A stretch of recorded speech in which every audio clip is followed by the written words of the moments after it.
think say then pass God, make them continue. So when you are ready to do it, make una let us know.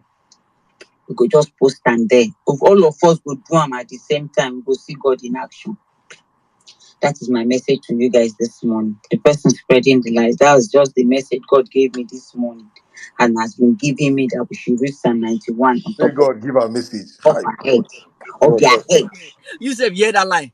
And that is it. But the person where they give them the order, where they be the general of liar, that person gone in our closet, in our naked. If you love Nigeria, I'm not saying it's by force. Whether you are Muslim, whether you are Christian, you love Nigeria, you support drug dealer. Naked yourself. I'm giving you clue. I know people are not much here. Naked yourself. Carry the person name. Put for the center. Thunder go finger you. Read that Bible. That's that person name. I swear to God who made me. If you know work, then you can not come my space again. This is me hearing God I serve. Jimmy, we know what. Jimmy, I swear to God, God I serve. Yeah. Which God did they swear to? Did they swear by him? It was in the dear God. He said the dear God. He said the dear God. When I tell you, now this one more for Sambiza Forest. Now Sambiza Forest, they go find this one, give a sacrifice. No, the Mama go Sambiza Forest offer. This one I am Matanga. Now I am Matanga be this one. Wakisa. If you remember those Agbaranla, Oishawuru, Abebora Mutinyogan, Aborisha Jobi. Now there they go collect this one. Olori Buruku. They won't open sound on top. Person where they stand on truth. May we hear and finish. To be united and do it together. Because the Bible said we should not trust in man, but we should trust in God. And the word of God, even the Quran said we should not. Hey! But if they quote Bible, Jesus Christ, don't trust on man, trust on God. Yeah, Bolori Buruku. And the word of God, even the Quran said we should not trust in man, we should trust in God. So what is the difference between Quran and Bible? I don't see any. I just see Quran as a missing part of the Bible because they split it into two. My Muslim brothers and sisters, Quran is the missing part of the Bible. My Muslim brothers and sisters, they don't read the Quran now. Here waiting not be me talk about. Say Quran is the missing part. Hey! Now here I'm not be me talk about. So Bible is the complete part, Abi. So Quran, now the missing part where Bible. Hey! Una de here. Olori Buruku atole. Etin gboponu. Hear what this one is saying. Can you listen to what this one is saying? They no open Psalm 91 on top bandits. They no open Psalm 91 on top corrupt politicians. They no open Psalm 91 to know who they make dollar go up. They no open Psalm 91. They no go naked on the hardship in that country. They are opening Psalm 91. They want to come together. They want to come together and read Psalm 91 on top one person that is making life miserable. I love that word. Making life miserable for them on Twitter. I love that word. Making life miserable. I love the fact that life is being made miserable to them on this Twitter place. I love that fact. I dedicate this one to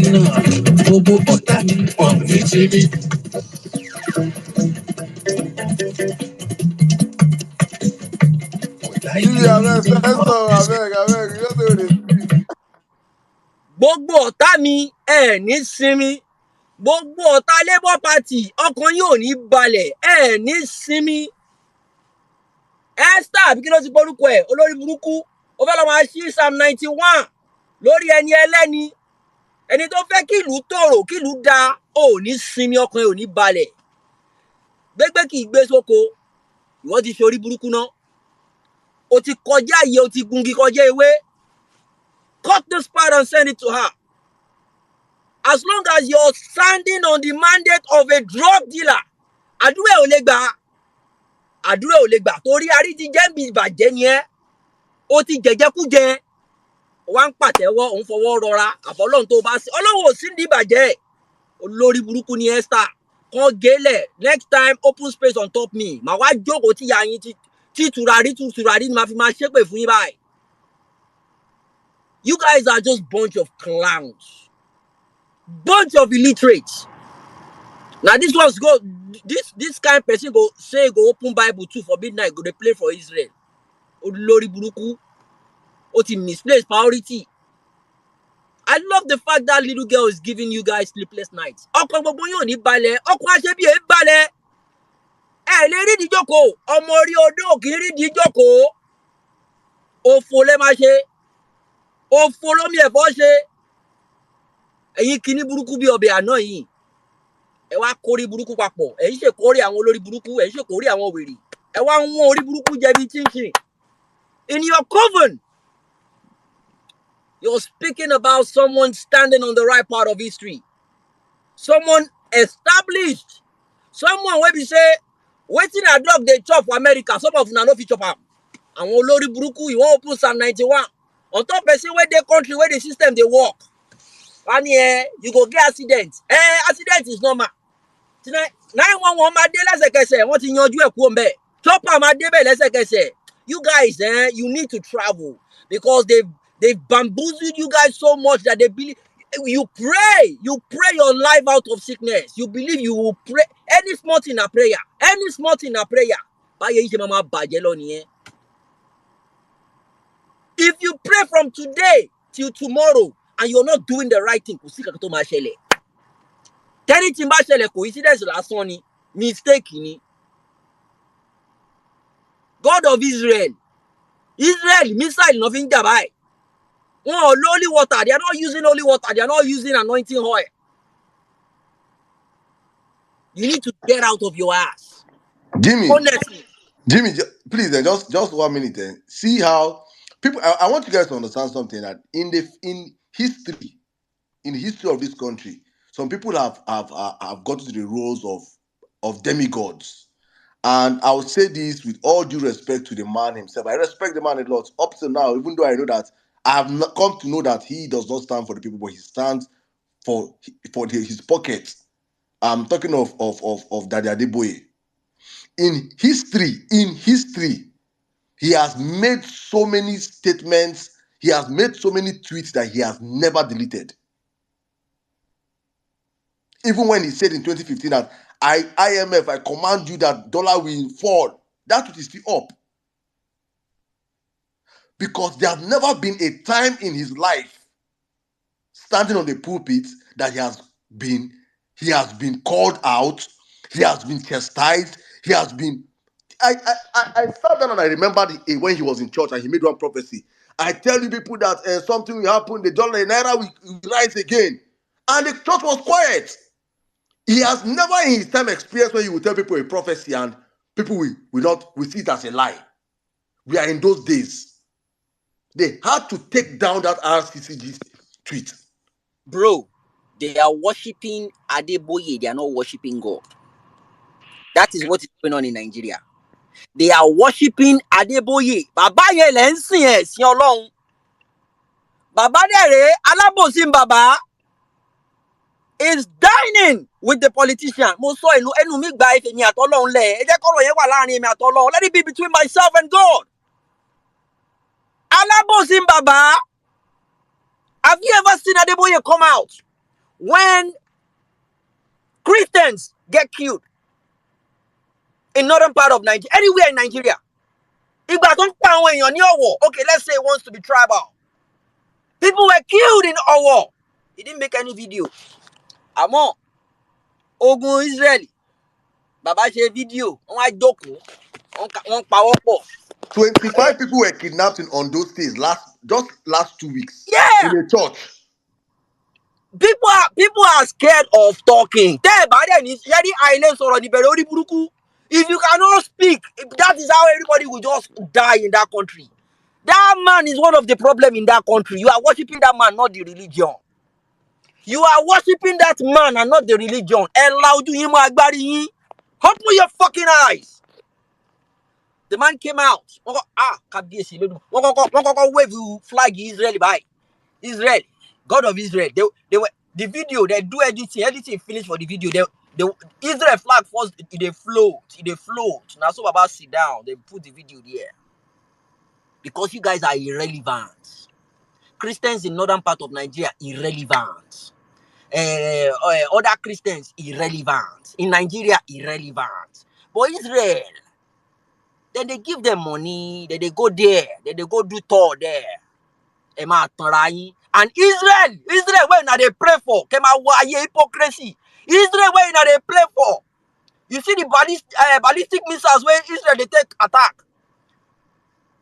You see the serum where Israel gets. See the defensive weapons where Israel gets.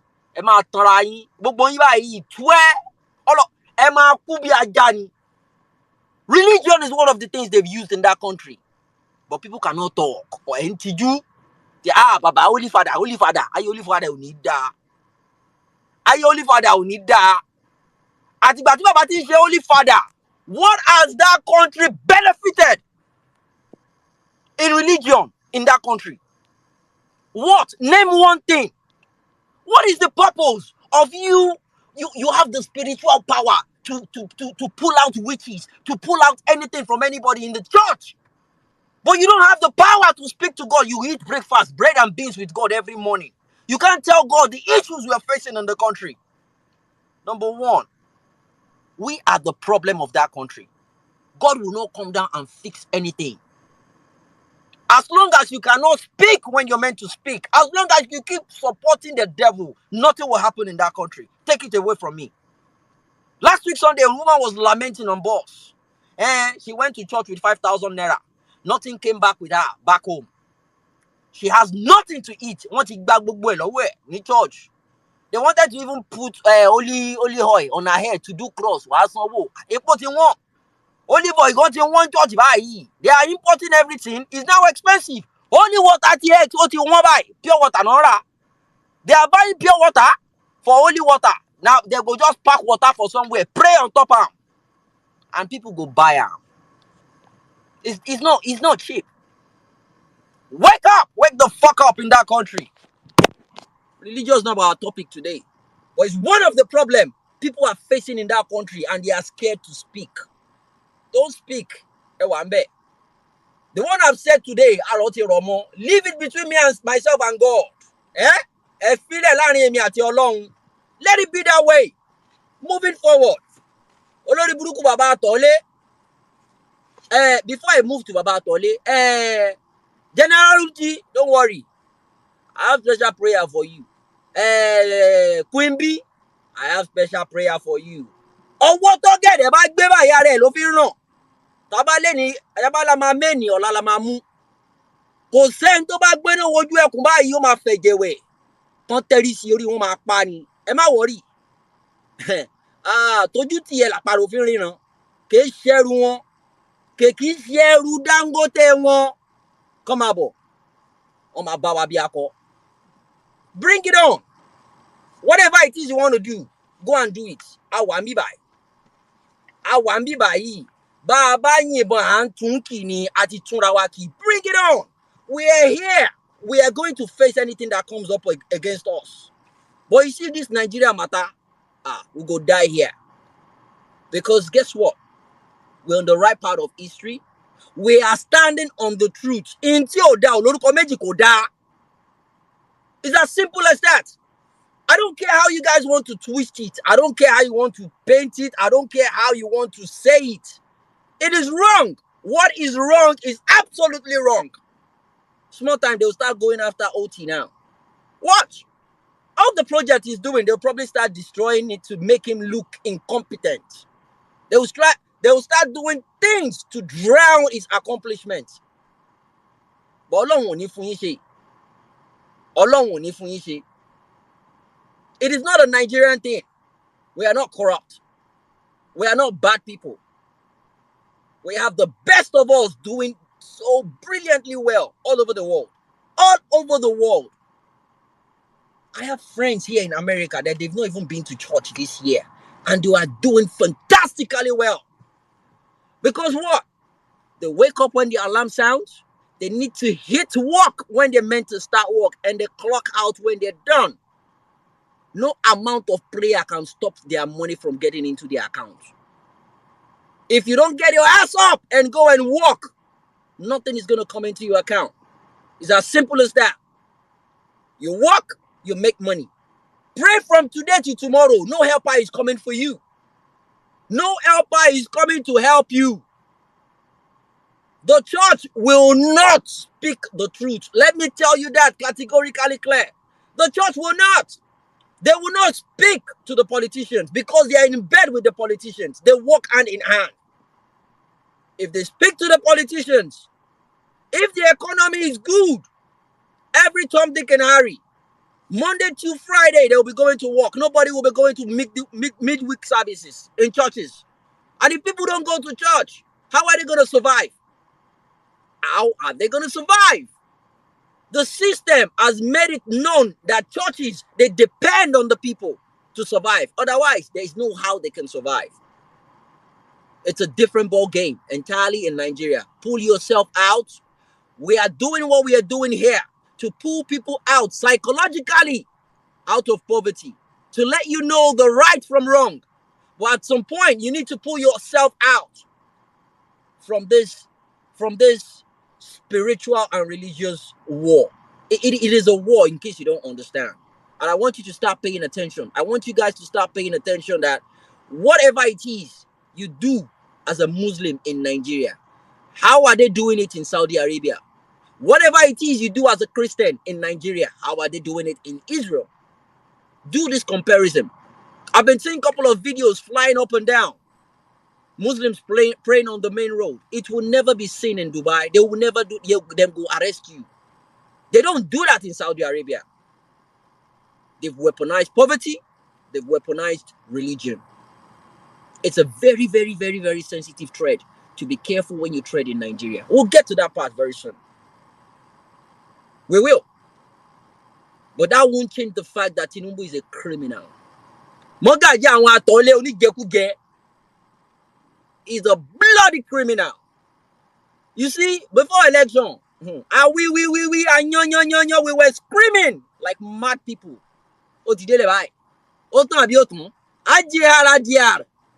Wike want to Wike to the governor by. Tí mo meme. Bẹ̀rẹ̀ ni wọ́n ṣe mẹ́yẹ bọ̀ lápò wa tí mo ro ẹyẹ tán fẹ́ yọ. What they would do to people in Nigeria there. Kábíyèsí Elédùmarè. It will get to a point. Lè ṣojú bá ṣe ń ṣe lọ. Èmi màá sọ tèmi. I will keep doing my own. Jungle don't mature for my own side now. Jungle don't mature. Yesterday, I went to visit a friend. I went to visit a friend for a graduation. He invited me for a graduation. Now, when I reached there, I realized, say, now in dog won't do graduation. In dog won't do graduation for Chicago here. Dog. I go put am for Jumbo Throw. I go tweet am. Dog do graduation. They give a certificate. You wear academic gown. That was in Nigeria. So Jimmy, I tried to say a dog got a certificate before a egg. A dog graduated yesterday, and they took a dog. D-O-G, bingo. Whoa. A dog graduated yesterday in flying colors. Hey, come when you graduate in Nigeria, don't strike in Nigeria. A dog. He went to K9 University in Chicago here. K9 University. Ibẹ̀ ni ẹ jókòó sí, kẹ́ máa wọ́bẹ̀ kiri. Ajá, ordinary dog. Graduate in Chicago ń bí lánàá. With his colleagues, all of them. Wọ́n jùrù. Non kọrin, non ṣe gbogbo ẹ̀ lánàá yẹn. Ajá. Ordinary Ajá. That makes me remember this song. It's an old song. Back in the days. Ni oúnjẹ tó tọ́ sí mi, màmá fi fàájà. Oúnjẹ tó tọ́ sọ́mọ, má fi fàájà jẹ. Wọ́n ti gbé oúnjẹ àwọn olómìn Nàìjíríà fàájà ń bí báyìí. Bá rí tájà ń jẹ ń bí báyìí. Hey, you go see some dog timetable here. For America here, dog timetable. Emurasi. I don't see generality dog. I got to dog where they chill inside sunlight. Dog where they don't he go chop finish go they do sometime. Generality le you want binu tí mo nǹkankan orí burú ẹ wà Nàìjíríà ńbẹ̀ yẹn tí mo bá ayé yín ṣe máa rí tí mo tó máa ṣẹlẹ̀ lọ́la. You can wake tomorrow, but you're not guaranteed to survive till the end of the day. That is the lifestyle people are living in Nigeria now.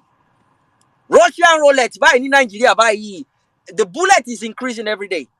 It's meant to be one bullet, but now the bullet is increasing every day. The bullet is increasing every day. The bullet is increasing every day. And by the end of the week, bullet already set again. They will start from one. That is the lifestyle people are living now in Nigeria. I hope it doesn't get worse than this, but unfortunately, it will. I'm not here to sweet talk you. I'm here to give you facts of the reality of things on ground. And láti jara yín gbà. And láti jara yín gbà. And as for BBC, I don't blame them because what they did was they contacted Chicago State University. I mean, you see, we need to be careful with this kind of informations because they are trying to use what they normally call technicality, right? They contacted Chicago State University. Did Bola Ahmed Tinubu graduate? And those ones said yes. Bola A graduated from the school. As far as they're concerned, they can talk about it. So I listened to what Saddam said earlier on about reaching back to them, which is a brilliant idea. Let them know that we are not saying he did not go there. For them to take it, because we did not say Ebola. I'm certain that man did not go there, right? But let's be factual, based on what we have on ground now, based on what we have, fact we have on ground now, not essay, right? Bola A Tinubu that went there, number one, is not this guy, the president of Nigeria. That one is certain. Okay. But you see, this Bola, president, when they shout, the certificate where you give INEC, is it original or fake? That is the bone of contention. That is what we want to talk about. And that is what we want to focus on. So guys, let's pick that fight on that area. And lastly, about the mathematics. About the person that was attacking Joe Biden this morning. I saw the tweet. I first ignored it. And I just thought, you know what? The only thing this guy can just use to talk and get away with is the fact that that's not his name, number one, and the picture is there is not him. But then again, and I thought about it when I saw that mathematics, masters in mathematics, man, I was wowed. I say, so person get masters in mathematics. It's like people don't understand. And let me emphasize, see, when I was in secondary school, mathematics is one of the reasons why I didn't do science. Because me or maths, imagine paro fun yin, maths, I know sabi maths. And this was where I drew the line. When they were selecting subject for me, the teacher now said, you do further maths. Me o ti maths you making further. How do you want me to further? I never even finished maths. You want me to further? I'm not furthering anything. Just leave me as I did. In fact, maths self, if I feel minus from the maths where they ground, minus from them, I cannot further. And you have friends raising hands that, yeah, they should add further maths. Those people now, I see them, I still respect them. Further maths. And you have someone, for him to have masters, that means he has done maths, he has done further maths. He don't do algebra, all those zebra maths, all those statistics. Advanced calculus. Calculus. Jesus Christi. So person can't get masters on top. To get degree on that one, na wahala. Person can't get master. Can't they use that one? They abuse them. They are not be their vice presidential candidate. They insult person will get first class. Exactly my point. He says language. Bastards. So now you have to be a politic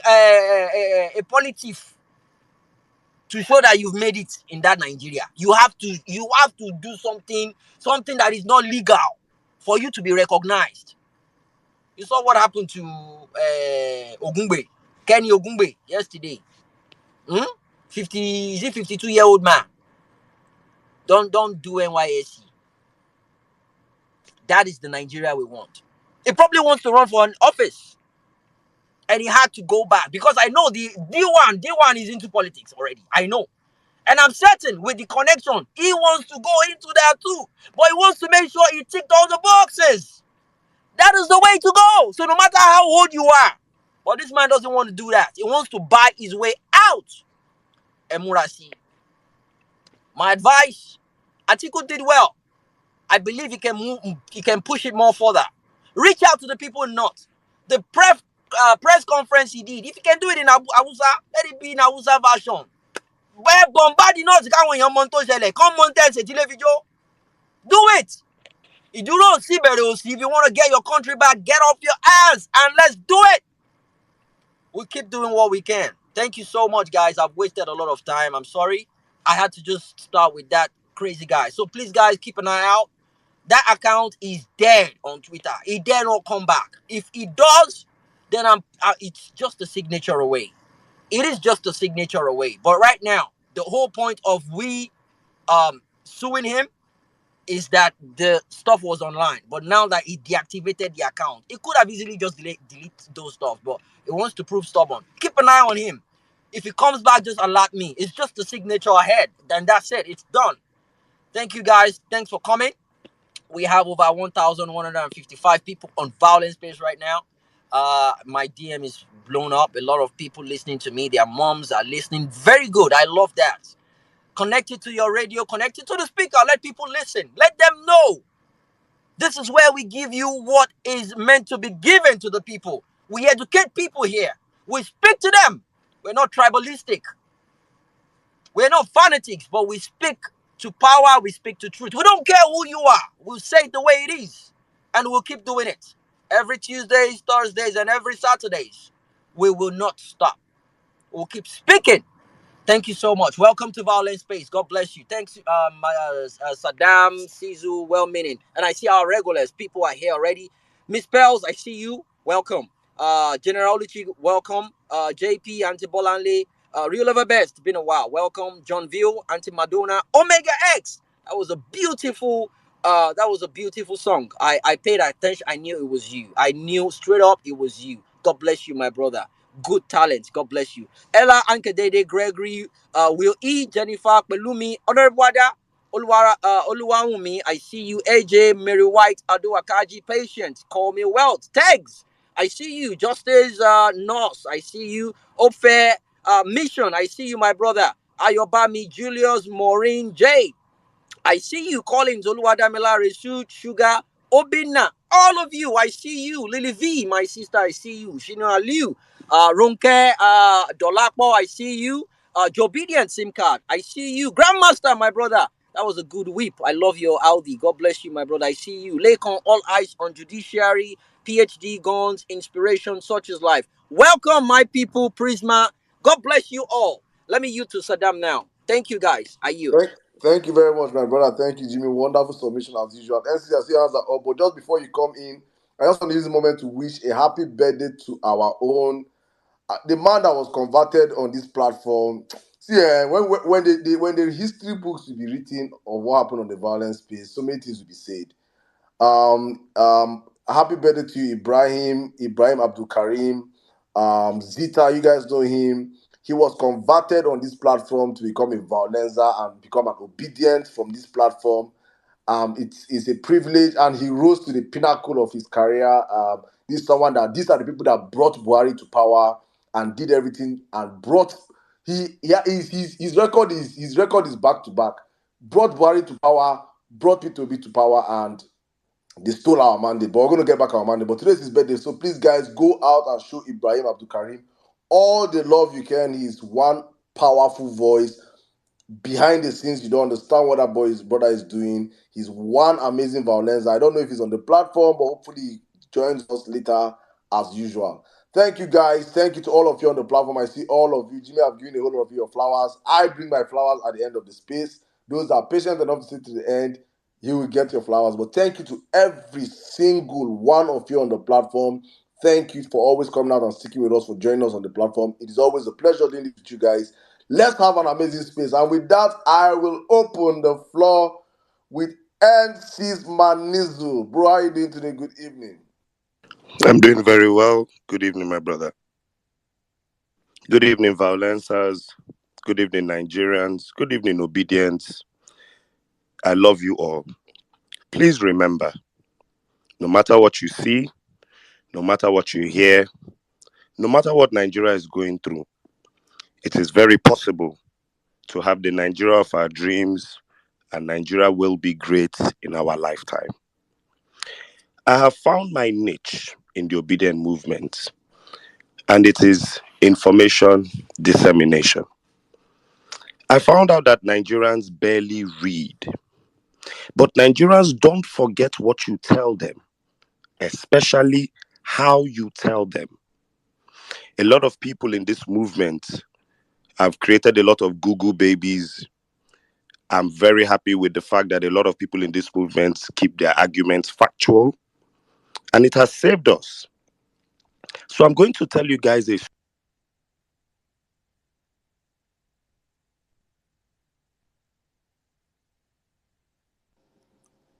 When I don't come again. When I don't come again, oh, when I don't come again.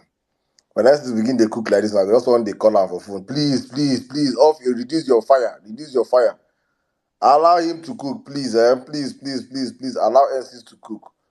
But I don't know if NCs before NCs comes back, let me just play a 1 minute clip. Probably his calls will be fixed. And it's another cooking, but it is factual also. Please listen. In 1999, Chief Gani Fawahimi of blessed memory took an issue of two individuals, Salisu Buhari, the seventh Speaker of the Federal Republic of Nigeria, and that of Bola Ahmed Tinubu, on the issue of certificate forgery. Now, publicly, it didn't take Salisu Buhari some weeks. He took the path of honor and he resigned. In fact, he was crying publicly as to apologizing to Nigeria for taking them through this particular harsh position as at that time. And Chief Gani also did the same with the issue of Bola Ahmed Tinubu, but probably because Buhari does not have the manipulative capacity to have stayed in office to that particular point in time, he resigned honorably and then he left the scene. And I wish people can take the path of honor to save Nigeria this particular grievous road to disgrace and integrity, if there's any value left in the word called integrity for us anymore, especially for our leaders who have found themselves in position of power and feeling that nobody can do anything to them, laying a foundation of lack of trust, belief, and then value in our educational system or our laws. And that portends danger for our democracy in a very short and long time period. This is a caution that we need to take as a people. Thank you very much. While NC is still coming back, I think it's important we understand this. How in 1999, how this picture we keep painting, how in 1999, Ganifa Yomi took two people to court. One resigned because he knew what he was doing. The other one, a rugged criminal stayed back and used money and bribed people, used platter on people, deceived people, and today he has risen up to the highest position in the land. It is important we keep speaking these issues. And since you fell off, we totally lost you. I'm so sorry. My network tripped. The title of today's space is Tinubu the Career Criminal. I want to tell you guys a very crazy story, and I'll need you people to listen to me carefully. When I'm done with this story, you can cut out any part of it. I promise you, I did not add one word of mine. The words in this story are the words of Bola Tinubu himself and Agent Moss of the FBI, amongst others. Listen to the story of the man that currently sits in Asu Rock as the president of Nigeria, and ask yourself, a man with this history, proven, what is he even doing in politics in the first place? So let me break down the story for you. Facts emerged that former governor of Lagos State, Bola Tinubu, may have been involved in a white heroin trafficking network that operated in Chicago and some parts of Indiana. This network was led by a man called Adegboyega Muiz Akonde, and this network reigned for 5 years, 1988 to 1993. Now, the source of the heroin was a man called Lee Andrew Edwards. Now, this Lee Andrew Edwards was imprisoned later on because he attempted to kill an FBI agent while the agent was executing a search warrant on him. I need you to remember these names: Akonde, Lee Andrew Edwards, Bola Tinubu. Now, we move forward again. Apparently, in an affidavit sworn by Kevin Moss, a special agent with the U.S. Internal Revenue Service, they had a verified complaint for forfeiture of Bola Tinubu's monies that were held in various bank accounts owned by him and his wife. The Agent Moss, gave a vivid account of how he came to the conclusion that the funds in Bola Tinubu's accounts were from narcotics transactions in violation of U.S. law. So this is what happened. Apparently, Lee Andrew Edwards was a source of white heroin. Now, Lee Andrew Edwards had a telephone number which activated an electronic pager. The pager was to be used to place an order for heroin. Apparently, this pager, when it was traced, was subscribed, basically bought by one Muiz Adegboyega Akonde, who at that time was a resident of Chicago. Agent Moss further averred that in February 1988, an individual named Abiodun Agbele, random guy called Abiodun Agbele, arrived in the US from Nigeria. And during investigations, Abiodun Agbele disclosed that Muiz Akonde was his uncle. Follow the story. According to Agbele, Mr. Akonde, as Agbele got to the US, Muiz Akonde returned to Nigeria in 1990. Before he left, he instructed his nephew Agbele that the source of this heroin business we all do is this man called Mr. Lee Andrew Edwards. Do the business with him. Me, I've gone back to Nigeria. Agbele sold heroin for Andrew Edwards for a long time, numerous occasions, according to the FBI. Now, according to a tip-off, Agbele mistakenly sold 1 ounce of white heroin to an FBI agent who was undercover in November 28, 1990. He sold that 1 ounce for $7,000. When he was arrested, this is Agbele.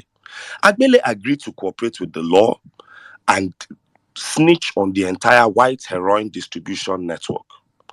According to Agbele, Muiz Akonde, that had gone to Nigeria, controlled the operation of the heroin from Nigeria in conjunction with some other individuals in Nigeria and the US. One of those individuals, matter of fact, the only name Agbele gave that worked with Akonde, according to the affidavit, was identified as a man called Bola Tinubu.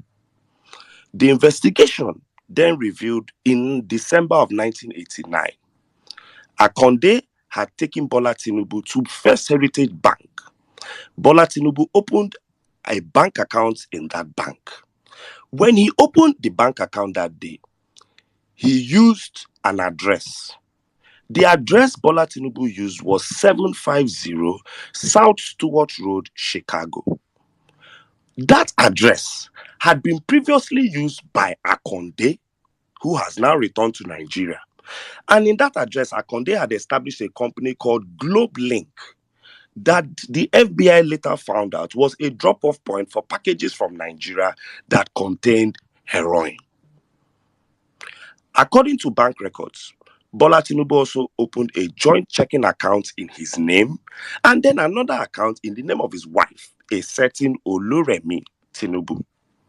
Mrs. Tinubu, with further investigations, as at that time, had also personally, previously, opened a joint bank account in that same bank with a lady called Aubrey Akonde, the wife of Adegboyega Muiz Akonde, who is in Nigeria. So Tinubu opened one account. The day he went to open the account, he followed Akonde's nephew. His wife, Oluremi, has a joint account with Akonde's wife in the same bank. I am not adding one. I am not removing one. I will give you the website I am reading it from. It is from the book of Google, Sahara Reporters. How U.S. federal agents successfully linked Bola Tinubu to drug trafficking ring in Chicago, September 15, 2008. Can you people hear me? Please, if you can. Saddam, can you hear me? Let it not be that I've lost you guys. Okay. Is everybody following this story? Oh? Now, you can go and open for yourself. Agent Moss continues with his investigation. That the day Tinubu opened that bank account, he deposited the sum of $1,000 in traveler's check. However, 5 days later, after opening that account, specifically on January 4, 1990, Tinubu came back again and deposited the sum of $80,000 into that account. 5 days later, so that is $81,000. According to the federal agents, in a credit application, Tinubu disclosed that he resided at 750 South Stewards and that Muiz Akonde, the drug baron that has gone to Lagos, was his cousin. Follow the story. Let them not tell you that Obedience started investigating today. As at 1988, this was going on. Follow where we are heading. Akonde was Tinubu's cousin. Tinubu further stated that he was an employee of Mobil Oil Nigeria Limited in Fairfax, Virginia, and that his take-home salary was $2,400 a month. Ansys, please, let me just ask a question. What did he call that white man name again? Andrew what? Lee Andrew Edwards.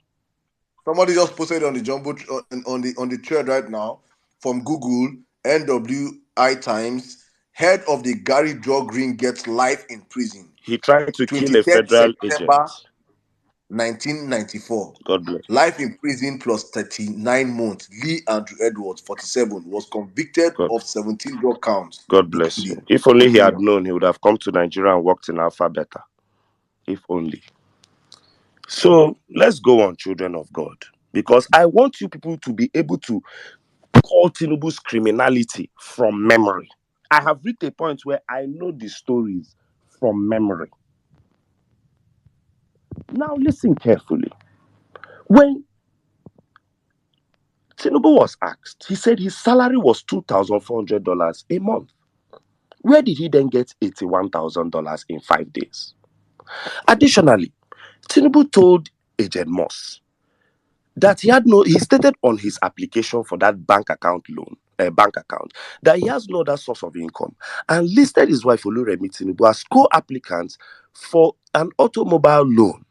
That loan was secured with a certificate of deposit in the amount of $10,000, which Tinubu had purchased with a withdrawal from the 81,000, that's 8,000 plus 1,000 deposit in his checking account. So, if you say it's not your money, you did it. What you best inside that 80K, you don't really come out 10K buy car for Oluremi.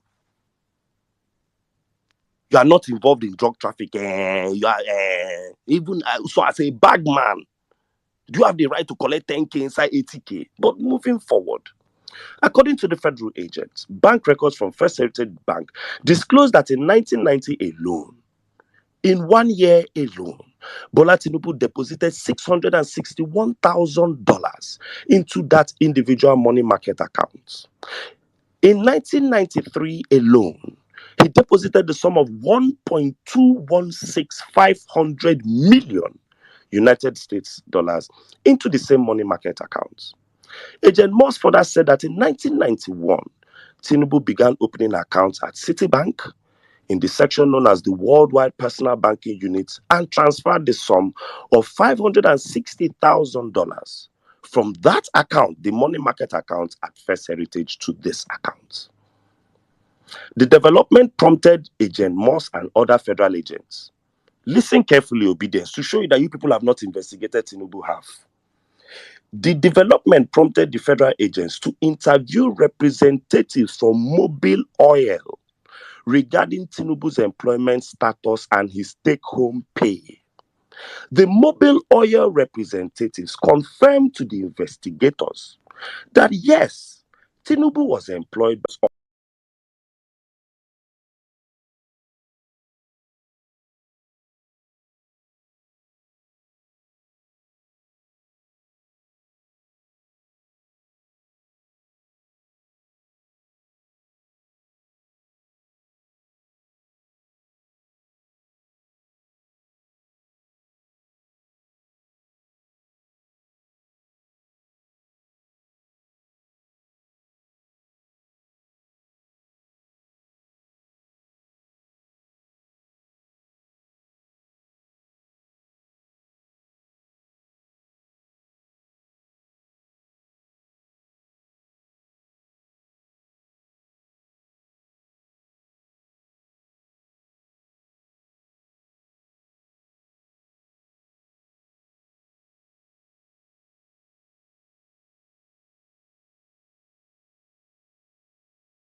Things are so hard to the point that some people cannot even eat, and you people are still celebrating this nonsense. As the Lord lives, it is only if we lie, if we cheat, as in it's only if we are lying about Tinubu, that is when you people will not meet your Waterloo. You will never find happiness in life. What kind of nonsense is this? The pains that people are going through, people cannot even buy drugs. They will write medication for people. People will go and meet doctor, please, which one can you remove? Or which one do you think I have at home? Can you mention the names?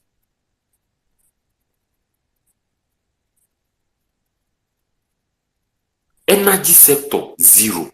Every sector, zero. Things are going from bad to worse, and some people are celebrating this calamity. As long as you celebrate this calamity, calamity shall never depart from your homes, from your family, from your generation. Enough is enough.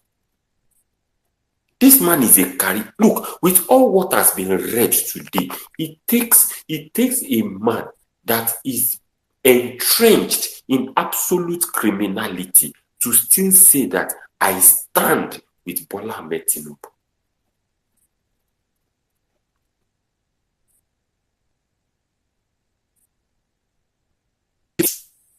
White beard come out. White beard to come out. See, I may not like that guy. I say it for a fact. I may not like him, but he did.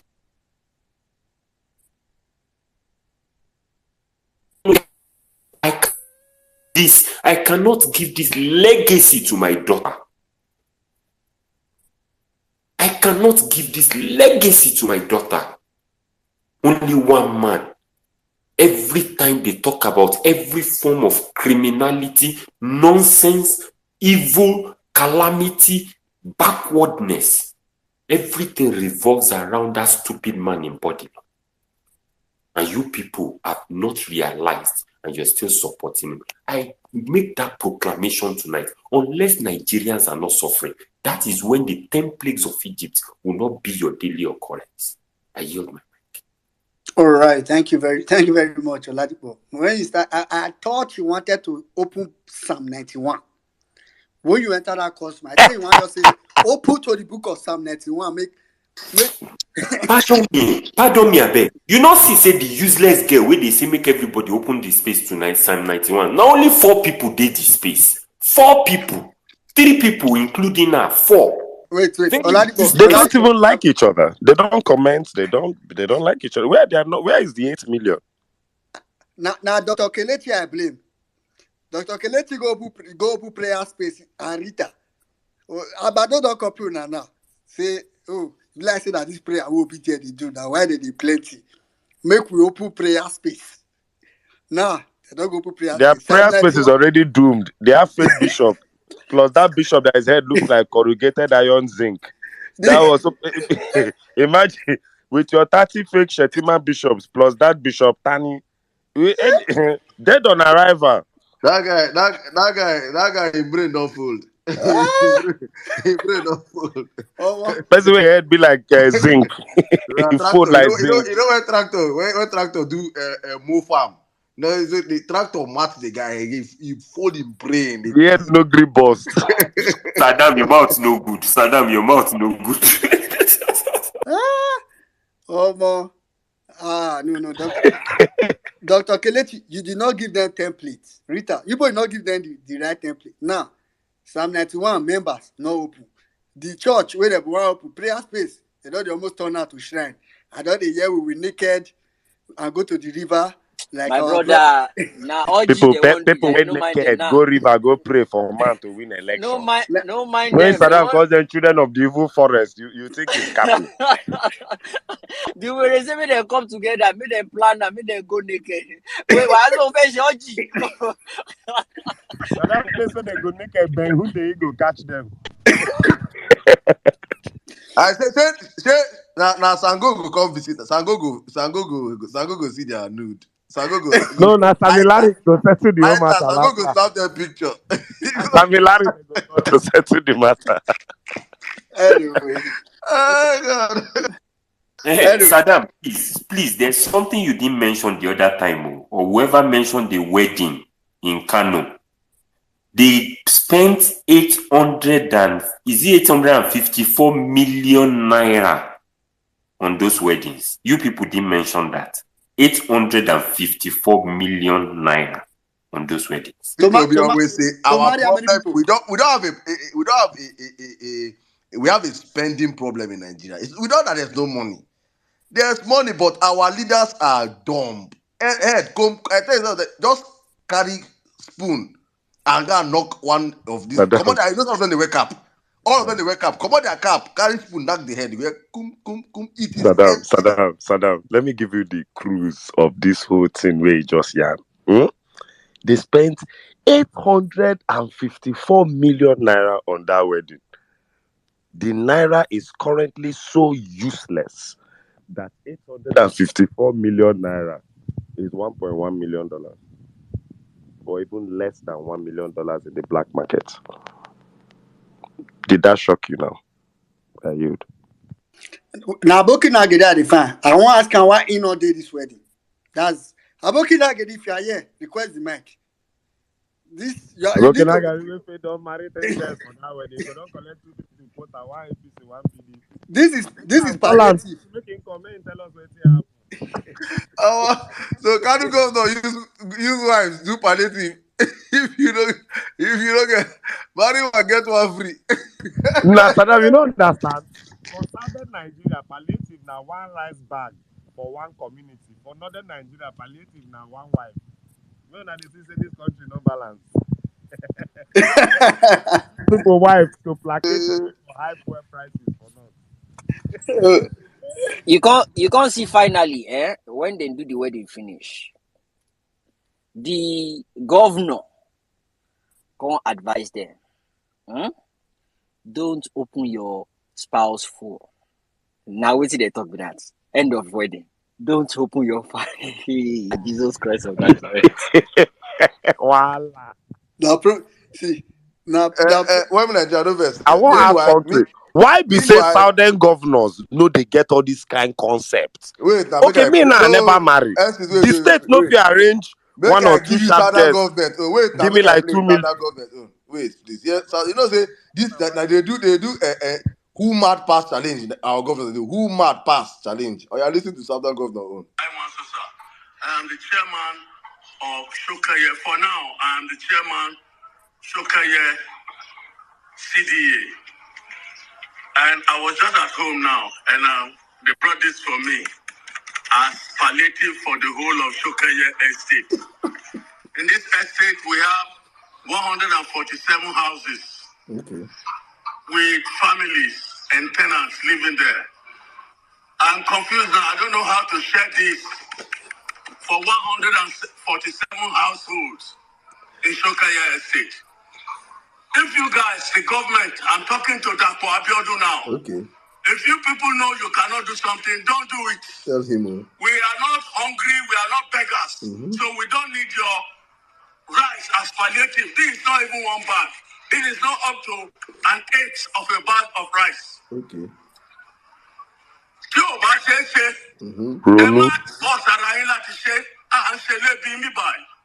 So èmi aláìkí ń gbé ráìsì padà kọ́ bá mi gbé lọ fún Dàpọ̀ Abíọ́dún kó gbé padà sí ọ̀gá ẹ̀ Tinubu tó rán kó gbé fún àwọn ọmọ wọn ṣe lébi Ọlọ́run ò dẹ̀ ní ṣe wálé lébi. So that is it. We don't need this rice. If you want to give us palliative, don't insult us. Okay. This is an insult. Okay. Shokaye estate refused to be insulted. God bless you. Okay. Saddam, for them to have given him the rice, Gongon Naim be the head APC guy for that zone. Wait till pay pass the rice. The man use 1 hand carry him. Now 1 hand you carry him. You know who? 147 families.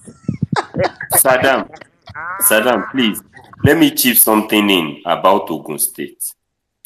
Presently, the worst set of roads in Nigeria is in Ogun State. Now lie.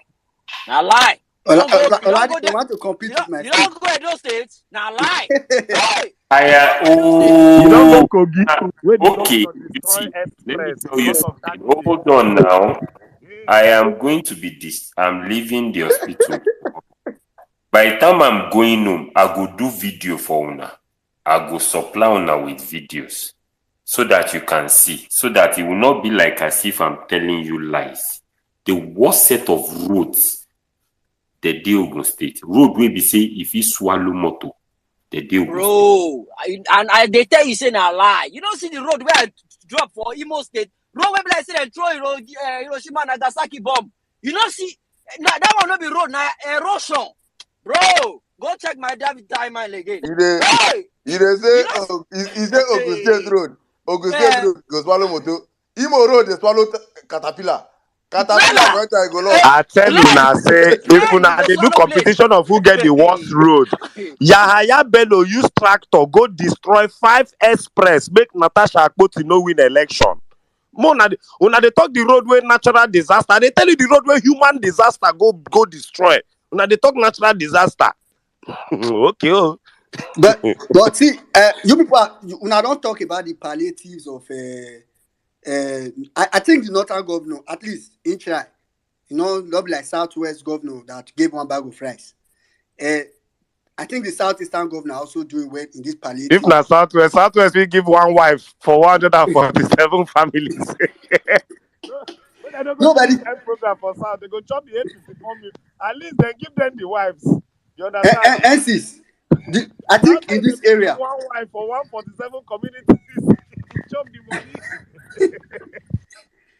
I think in this aspect, the Southeast governors are doing better. They are doing better. Let me tell you something. I have gone further to negotiate with the European Union countries and Canadian companies. You hear that, Vuvuzela? You hear that, Vuvuzela? Areas of digital skill, which our youth will also learn. And by December this year, 4,000 Imo youth will be employed in Europe. Voila. Oh, see palliative. Lamba. Lamba. Southeast they give palliative. They give. Bro, you know say I don't watch that video many times. I don't pay attention to that Vuvuzela. That guy they blow Vuvuzela. He say I don't pay attention. When Saddam calls them Vuvuzela boys, it isn't a play. Hey, God have mercy. APC don't molest Nigerians. APC don't molest Nigerians. Oh, hey, God. Do you understand that even that 854 million, the northern governors try. They see the wife, they marry, then give them 1 or 2, they advise them. If not for South, 4,000. Southwest, Southeast, they go die the money, carry 1 wife, share for 2 local. 4,000 youths. 4,000 youths to go to Europe. Who go call remain for Owerri? If 4,000 people come out in most states, who remain? Now palliative. This is. I bet when in Nigeria, just take like 10 people back to back. My DM don't fool now. I beg, just take like 10 people back to back. My DM don't fool. I beg, let's keep it moving. My DM, one guy they complain say, sis, I want talk, but the things when I talk they funny, so it they interesting, but it still they pay me. I want talk. I beg, make them talk. I beg. All right. Anyway, all right. Let's quickly go to Omoye. I'm ready. Yeah, I'm ready. Thank you very much. Sorry. After Omoye, we'll come to Call Me Lexi. Go ahead. Okay. Thank you. Greetings, everyone. Emir Saddam, Jimmy, N6, everyone. Greetings to everybody. So while we are doing all of this, Bill Gates is in the back giving you people GMO. Okay, they're upping your GMO while we're at it. So all these Agbado people that believe that, because it is a Milokon that is there, it is their turn. Okay. While they are doing that, there's so many things going on behind the scenes that we have not even begun to scratch the surface of. There's so many dark things that are going on. I don't know what is going to take, because right now we have passed when alarm goes off for those of us who live outside, right? It starts to make that very annoying loud noise. This one don't scream, you don't pass it in, don't crash. That's where we are in Nigeria. This matter one I just talk now, say that they give people free wives with 800 and something million naira. It's funny, but it's not funny. I shudder to think the future of those families and the children when they go born. Shebi we dey complain, we dey see wetin dey happen for north. How life is nothing to them. Every day they all dey erase ethnic, they all dey do ethnic cleansing for everybody face. Everybody they look, we they look on as the ethnic cleansing and the deletion, the killing of people is just being carried out without, like, say, human life is nothing in Nigeria. They don't export am now enter west Ogun State. I was reading somewhere, I think one traditionalist, one Isheshe man in Kwara State, right? They held him in custody and they made him give up the religion of his fathers to become a Fulani, Abino, Muslim. We are watching it happening. We're not talking about that too, because how many things we want to talk about? This thing when they happen, so it go round though. Now turn by turn, 90. And then I want to quickly touch on the person when Jimmy share say they disturb General Oluchi and Jimmy and whoever it is that they're disturbing. See, anything where they wish, guess what? It is happening to them already. You need to curse people when they already cursed. I don't understand. It's already happening to them. Who know they feel? Who know they see light 24/7? You get some places for Nigeria now for the past how many years, they don't even know what light be like. You go bounce with those people now, that kind of places that they stay. Now be their villages. Who they suffer bad road? Those people are already cursed. They're already suffering. The painful part be say the innocent ones now they suffer the thing pass. So anybody when they come after people when they stand on the side of right, on the side of justice and fairness, and for make the country for better for anybody, not being self, it don't already they cost like that. You are standing on the path of people that are fighting so that your life can be preserved. You're already cursing yourself. You already have problem. I'm sorry, I dey sorry for such people. Who, if he by mistake get belle, if he dey husband house, he get belle by mistake, make he go hospital, more we see whether he go first survive am. There's so many things against these people that don't know their left from their right. You are reading Psalm. The time when you go to read Psalm on top of person here, they never reach for you to bring about some level of change, even in your own personal life. All those people, they are mentally deranged people. They don't sell their soul. Most of these people, they don't really when they don't collect their common sense from their hand. As they touch agbado money like this, common sense go just they disappear. It go just they disappear. That's what happens to these people. Tell me one agbado person that has sense. Not be this social media all of us dey. Tell me which agbado person you know when don't come, when you say, this person shall make sense. E no dey. Even the smartest of them, and as we know, the white bearded gang people, right? They are looking for respect that they do not deserve. See them now, they fall like cabin biscuits, they crack. You know that cabin biscuit? What's the name of that cabin biscuit that time for school? I don't forget. When you break them like this, the way they crunch when you break them. That's how they've been falling. No sense.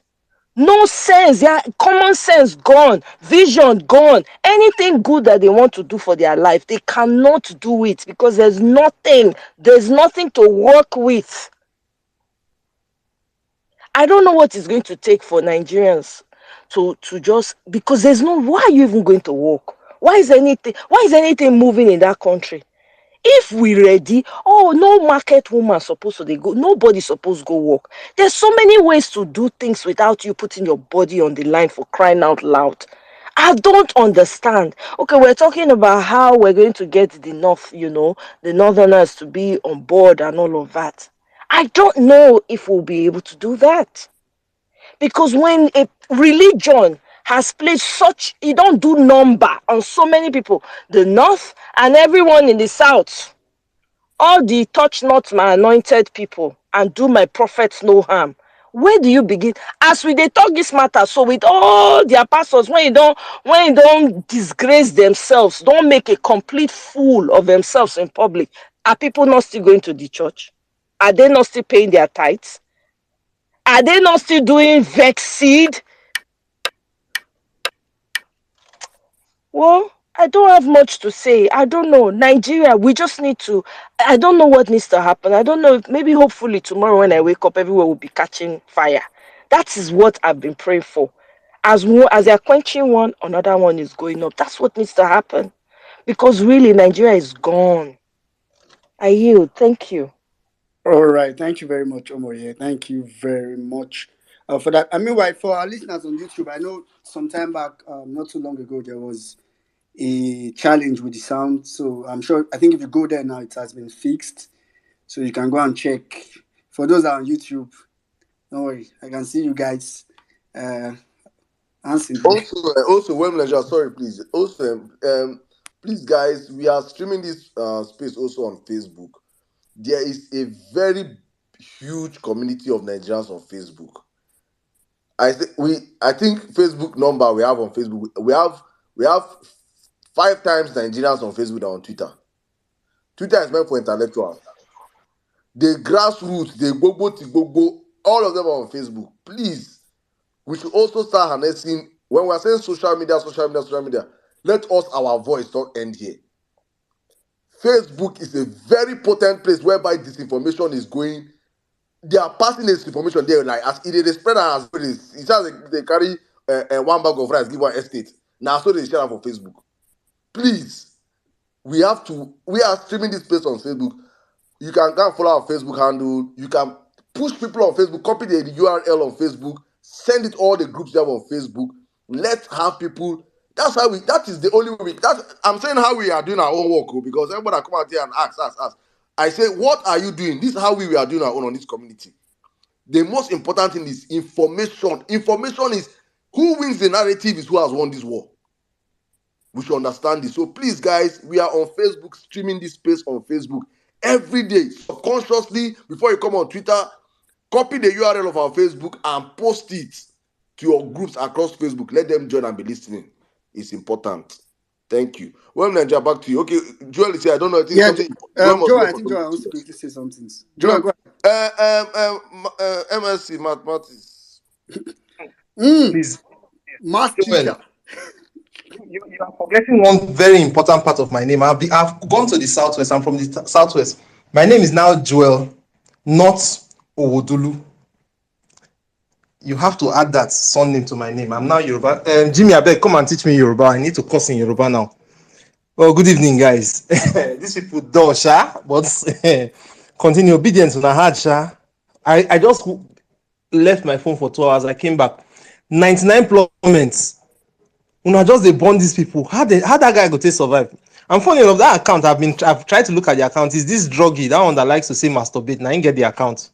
I got punish him. Is his troll account? Okay, the dog. The dog, druggy the dog. Now his troll account is that. Oh, okay. Please, about the Facebook, I think that's the first thing I want to quickly say. Facebook, obedience. I beg. On Facebook, we don't get up to 5 shares. You don't need to watch it on Facebook. Just go to Vawulence space on Facebook. Look for the previous videos and just share them. Leave it there. We should have at least 10. As the space is starting, just go on Facebook. You'll see the live. If it's not there, check every 5 or 10 minutes. You'll see it come up. Click on share and leave. You don't even need to post it in groups if you feel you don't want to intrude in people's privacy. Just share it. Once you do it, it grows. We get 5, 6, 7 shares because a lot of us have abandoned Facebook. So we just need to share it. People want to be part of it, but some people are not used to Twitter. They don't understand Twitter. We have one very religious person that is now on Facebook, and he got it because somebody shared it. So just go on Facebook right now. It's running. Please open your Facebook account. Go there, Vawulence space. Look for the current live video. If you don't see it on the status of the account, click on share and let it go like that. I'm not getting anything to talk about Tinubu, the career criminal. It is simple now. It's people who explain themselves today. I don't have what to say about them. Certificate. Hey, disclaimer, please. That is not me. That is not my name. That is not my picture. I did not study mathematics. I am not from the Southwest. What happened? Harrison said, please send me a certificate. Wait, Jerry, wait. Say, man. So Wait, we're in a season. In the spirit. In the season, you have to claim who you're not. You have to claim it. That is you. That is you. You are. Do you know how many people I don't need from behind now? I don't sign them and say you are my. Tinubu is not I'm Tinubu. Have your anybody agent. complained? Eh? I said oh, Tinubu is not apologies. Tinubu. Have anybody I was just complained? saying something else. Yeah. So I'm an MSc holder in mathematics, a mathematics teacher. I work with Chubeb. Please help me beg APC people not to call my employers and tell them that I'm tormenting them on Twitter. I don't want to lose my job. I'm managing the job as a teacher in Jupeb. I am managing that job. I beg. I don't want Emabi to be new me. Thank you very much. Then as regards this man, it is simple. These people celebrated the fact that I have a certificate that I don't have. People that cannot dig out a normal human being. Funny enough, my picture is on my profile, on my account. People they cannot even dig. They are so lazy, they can't even go through my media to find my own picture. They cannot find my name of my business. They cannot check. They cannot find anything that concerns me and is on my profile. Imagine how unintelligent they are. Now those kind of people now want to find out about their principal. They are lazy lizard, lazy hungry lizard. And good enough, the good thing about this economy is that they touch everybody. They touch obedient, leave Agbado. They touch obedient, leave Ronu. They touch obedient, leave Igbo, concerned Igbo, APC people. It is not touching obedient and leaving those in the north. It is not touching obedience and leaving those in the middle belt. It is not touching obedience and leaving pastors. It is not touching obedience and leaving thugs. It is not touching obedience and leaving touts. Everybody they collect your own share. One. When dollar and 1 MB don't they share, don't they drag. Yesterday now 1025. 1 MB now 1024. It don't go 1021 thing. It is dragging. As it is going, now so to buy car they had. Now so to export your things they had. The level, the quantity people are buying from you have reduced. Now so to do business, to even get customers, they had. Filling station, they reduce staff. They reduce the quantity of tankers when they take from depot. The staff, they reduce food when they chop. Market woman, they reduce what they go buy from market because demand is now low because there is no money. It is affecting everybody. You see crime rates. When crime rate starts to increase, I've always said that November is going to be the toughest month for Nigerians. The toughest month. I won't be surprised if Nigerians start. You just this street, somebody will just sneeze. You just have to fight the person. When crime rate increases, as it is increasing, the criminals are not going to say, "Oh, this one are obedient, and we go for. This one are well-meaning Nigerians, then we will go for. This one are APC, more will live on Tinubu boys. Tinubu go touch us."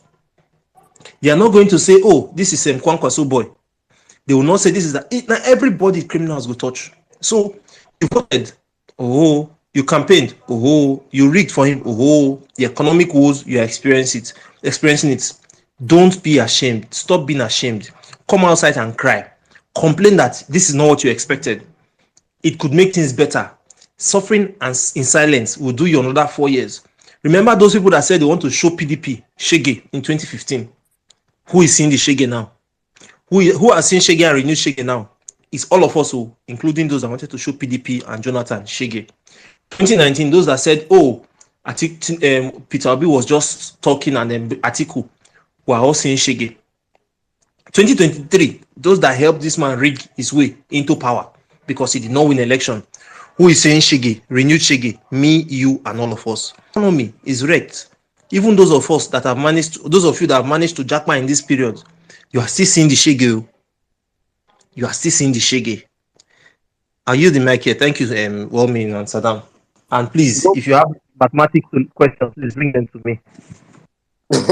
My math prof, my MSc prof, my MSc mathematics. Then they play. Professorship in view. Professorship in view. Fast tracked by obedience. Oh my, Bro, just Zada, give when me I a see that guy picture, you know, see that guy head. Why that oh one no my, you go don't see sabi here. mass? you know, see that guy in my head. I said, hey, Jesus, why this one? Na follow come in head, na follow come. This guy person go sabi mass. Oluwatobi, you know what that one mean? God is big. That guy head big, Jesus. Why you no go sabi mass? Hey, Give me Oluwatobi. I just want to paint a picture. My friend that is into he has an agency of bringing students, helping students go abroad. And he was like we're trying to help a friend of ours. I introduced a friend last year. She lost her dad, so she could not move. And as of then, to pay her fees was, I think, was it 7 to 8 point something million. With bank from A, 7 to 8 point something million with bank from A. Then when you now do it and pay it directly and with black market, well, I think it was close to 10 million.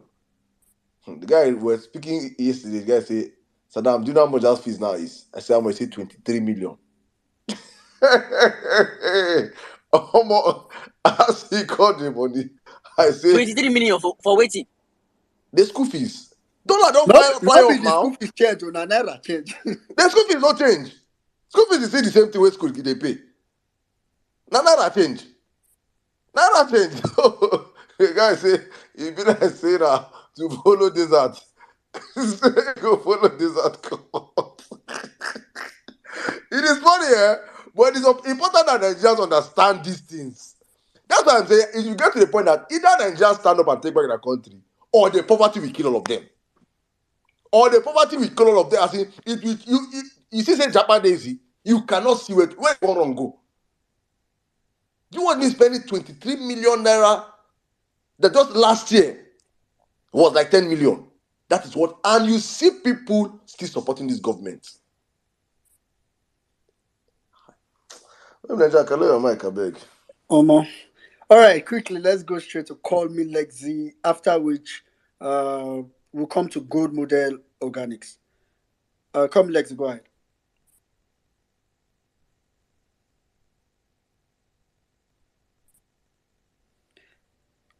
Call Me Lexi.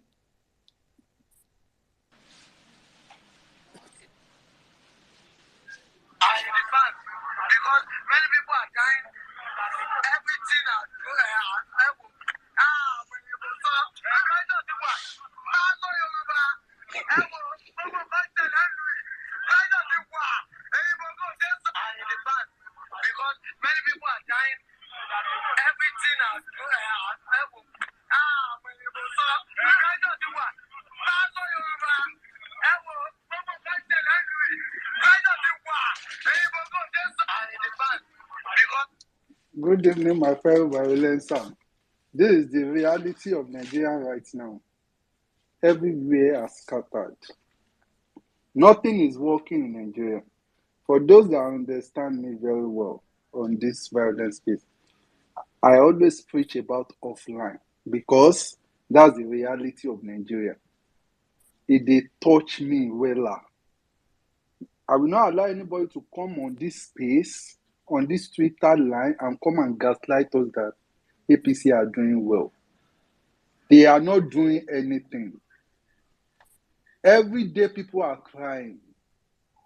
There is no hope anywhere. That is why if it is left for one person that will make sure this Tinubu did not get this legitimacy, it will be me. Because I don't understand how will a criminal say he wants to take this country forward? How is it possible? How is it possible? Tell me. A man that looks to a Nigerian face and tell us, share statistics we go chop. How will a country move forward if it is not about statistics? Let's be realistic with ourselves. That 8, that code where the man put for head, for those who understand statistics, is infinity. The man no get anything for head. He just put code for head. Nothing did there. Nigerians, I always say, let's start our ground. I want to appreciate every diaspora that has been supporting. Thank you for all you do. Saddam, Sizu, Uncle Jimmy. You see one thing, our last phase, it was Uncle Jimmy that drew my attention to that useless guy. Immediately, you drop about him. I went to his, I know that this man, now today, this man will block me now today. I carry my Vawulence, enter his timeline.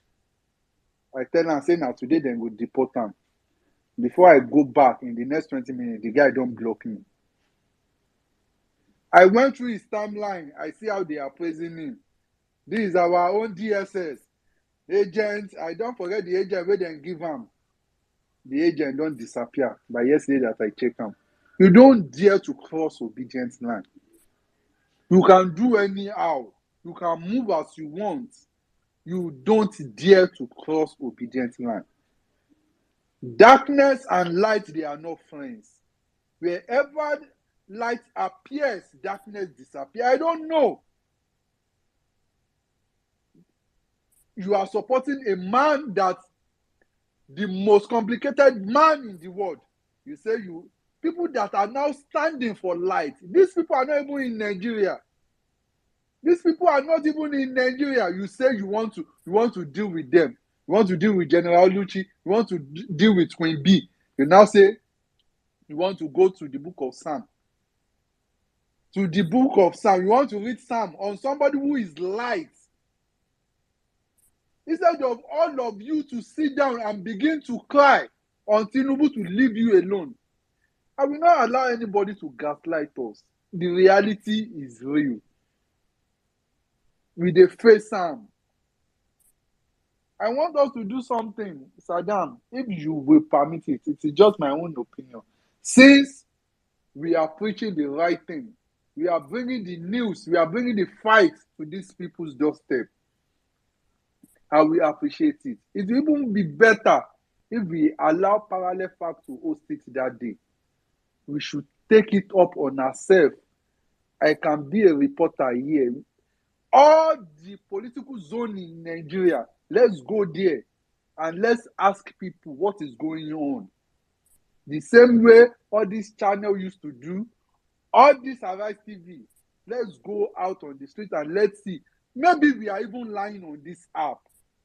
Let's begin to ask questions about people who, let's go around with different language. Let's give them mic to tell us what are they feeling. Maybe you will understand.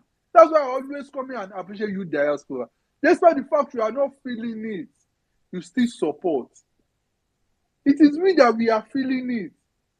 And I know God is going to reward you. Please don't give up. As long as you don't give up, we too, we are not going to give up. It's just a matter of time. They can't take this away from us. This is our voice. In one voice, Tinubu must be disqualified. He doesn't deserve that seat. He's a criminal. I hear today that Wike has become governor. I don't know if it is true.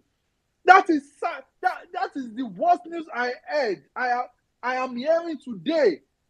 How? Is that possible? Do you understand the implication of this? These people are selling us out, and you want us to keep quiet, keep silent just like that? Yesterday, I went to one of the big markets. I just throw in the shade. I said, yeah, maybe we told you. I saw for you, you say, we are doing too much. Come and see them splitting facts. Come and see people splitting facts. A grown-up man have not eaten. Open shop, nothing. Come and see them in one voice. They are saying Tinubu is bad. This is even how many months we are already in lamentation. People are fucking lamenting. People are fucking lamenting. One old woman approached one of them and said, please give me money. The man changed them. That old woman just walked away. Reality is setting. We are facing the reality in Nigeria. Forget, no cap. The smallest plate of pepper today is 500 naira. The smallest phone, the minimum amount of phone you can buy in Nigeria starts from 7,500, 8,000 naira. How much is minimum wages? Calculate it. That is why I want us one day, let us go to that street. Let's leave everybody coming on to violent space. Let us just go to the street and let people talk. I swear by that day we are going to cry. One by one, before 3 hours, we are going to leave this space and close down. Come and see what people are facing. The reality. What is set in. People are lamenting. Tamba gba Tinubu with that body guide. But I keep saying, bad governance is like a straight bullet. Joe Biden just said it. You know they discriminate. It doesn't discriminate. You are a Yoruba, you are Hausa, you are Igbo. It's a lie. You are fucking going to collect. You are 1 minute away from Nigeria happening to you. While I'm talking about this yesterday, a train cycle just jammed a guy, a small boy yesterday on the road. Yesterday. Nigerians, please let's just come together. I know we are going to get it. As long as you people are just helping us, me, I'm not going to give up. That's why I said, if a day comes, I tweeted that, let's accept Tinubu. You people don't talk, don't say anything. Just send Uncle Jimmy to my DM and ask me, am I okay? If I say yes, leave it like that. Send Oladipo too. Send me, am I okay? If they say I am fine, Otitan. Drag me. That means I have collided. Drag me to any length. That is when you should open Sam for me. But for now, I'm not and I won't give up. Nigeria is going to get better in my own lifetime. I know we are going to get it right. I use the mic. Thank you. All right. All right. Thank you very much. Thank you very much, Komi Legs. And I mean, your submission made me remember again. If you are just joining the space, welcome. I think I've said it earlier, and I'll keep reminding us. The parallel facts have, graciously or thankfully created a means for us to support the cause. So it's on the Jumbotron, but also if you go to parallelfactnews.com on the website, I think it's one of the option on the menu bar and also on mobile as well, whether on computer or mobile. So for me, see if Parallel can get enough funding, make the start radio station tomorrow. Just because I feel like that's one of the quickest information dissemination is the quickest way to get Nigerians really, really, really, really riled up. Because since suffering is looking as if he's not really doing it very fast. So maybe by the time they understand that the suffering is human imposed and get some of the information that we get to have access to, things to change. So please, the link is on the Jumbotron. Me, I've told them that I will help them to be announcing it. I will help them to be pushing it because now information dissemination I define like this. All right, thank you very much. Call me Lexi. We'll go straight to Good Modern Organics, after which we'll come to Senwe. Hello, good evening. Good evening, everyone. Yeah, it's a long time I've spoken in this space. After the judgment, a lot of issues, my phone has been giving me some problem. But thank God today I'm able to speak. The other day they gave me mic and before I know my battery went down. All right, I want to talk about today's topic. Tinubu is a career criminal. I know the meaning of career is I think to put it on a layman language is handwork now. Abi no be handwork. Uh-huh. So So our president-select in handwork na criminal. It's not funny at all. I've been on the spaces, I've been on Twitter, I've seen a lot of people defending all this. Some people are saying this one, some people are saying this one. I will just be like, is these people normal? Are these people normal? They are defending what I don't know. One person with 3 dates of birth. What is happening? And people are defending it. Oh, Buhari was a president, he forged certificate. Oh, this one was. Are we justifying this criminality in this country? In short, the poor man on the streets is, a lot of people they know the truth. The point is that so many people know the truth. People are just hoping on the Supreme Court, but I know that they will not do anything. We cannot put our trust in them anymore. With what is going on the internet, with what is going on Twitter, we already know the judgment. We already know. Okay, so the economy, it is very good though. The economy is very good compared to what Buhari left for us. It is very good now. Some people are buying houses, some people are buying jets. All the people that supported this whole criminality, they are buying jets now. People are dying every day because of hunger. People are crying, suffering and smiling. A lot of people can stay for 2-3 days without food. And even the ones they have the food, they will give it to their children and they will just smile and go as if everything is okay. The economy is not smiling at all. It's not smiling. Is it the dollar? What is it? It is well. Okay. I want to also use this opportunity to invite people to our prayer space tomorrow from 1:30. Please, let us come together and push it. Push is what we are doing.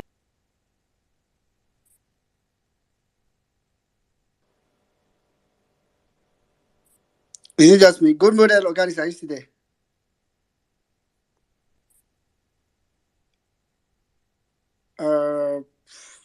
Can anybody hear? Yeah. I think she's no. I think she's. I think it's from our side. Okay. All right. I just wanted to be sure. I want to just ask them whether they read Psalm 91 for there. Make we know. Well, anyway, thank you very much, Gold Model Organics. All right, quickly we'll go straight to Senwe. After Senwe, we're going to come. If you're in the speaker section, do well to put up your hand. Okay, Ibrahim, I don't see you. Make a get one birthday thing wey they do for you. I dey come make a that thing. Birthday boy. Mr. Dale. I Happy want blow birthday, sir. siren for you. I know they hear the siren. Happy birthday, sir. Thank you, everyone. Thank you, How Mr. you dey? Dale. You want to share drinks for us here? And if I share drink for here, everybody go meet you because me, I'll just come with my balance. It's supposed to stick out. This one, everybody said that they spin. And some people think that we are the only ones that are going to be sad, but they are more angry than anybody. Lie may well mean in this country, things go happen. That prove what I put say revolution will come. Don't worry, it's not a place for us to talk here. Don't worry, we'll talk by the side. Anyway, thank you everyone. Thank you, Saddam, Cecil. You didn't check what they call it, the book of Google to see whether I'm doing well. But anyway, as we know, Nigeria is for all of us. The only thing I always pray and thank God that 2023, the obedient movement happens. With this kind of with almost 100 essays just to change the narrative. I think without obedience, we'll not be where we are today. So it's not only obedient. You can always give a very big shout out to Sadem and all the team here. Without you guys keeping it up 3 times in a week, enlightening us, talking to us, doing the right thing, pushing the this thing, I think these people at least will never, never, never, never, and I know Nigeria will never be the same. And that's just why I'm so, so, so, so happy being part of this family, being part of this movement, and always coming here to listen, get educated, learn a lot. I have my program tomorrow, 5 to 6 p.m. on radio station. And then I will tap from all what you guys are saying. Then I will break it down for them in Hausa. So that at least me to educate those people that cannot reach out. So one of my friends called me. He said we need to push more of this narrative to the to the to the upper part of the country. That's the northern part of the country, more especially for them to liberate them. Because if we educate them and they learn and understand, then we don't have anything that will stop them from keep voting based on religious and travel issues. I think some of them don't even know what governance is all about. So sometimes I break it down to them. If we are talking about 1 billion naira, try to explain to them when we say somebody steal 1 billion naira. Try to break it down. So when I was even last week, I tried to break it down what this Chicago issue is all about. Some don't even have children that goes to school. So talking to them, even somebody forged a result, somebody forged something. Educated Nigerians will know. But if you think of Nigeria, a lot of people doesn't care. The reason why they don't care is very simple. The elite will never talk. Reason is that they need appointment for their children. Then the masses, they don't care too because they don't even know what is happening. So knowledge is healing. Knowledge is power. We have to take that knowledge straight to these young people, break it down in Hausa. So what we are hearing from violence, spread from viral fact and things like that. We help to now educate our people, talk to them in their native. Most of them are having this radio issue, and we have to be very strong to come out. I always tell them when they call me and tell me that Brian, this is what is happening. How can we? I say we have to hit the streets. We don't have any option. We don't have any option. It's not a social media thing. It's not the mocks thing. No, no. We have to hit the street.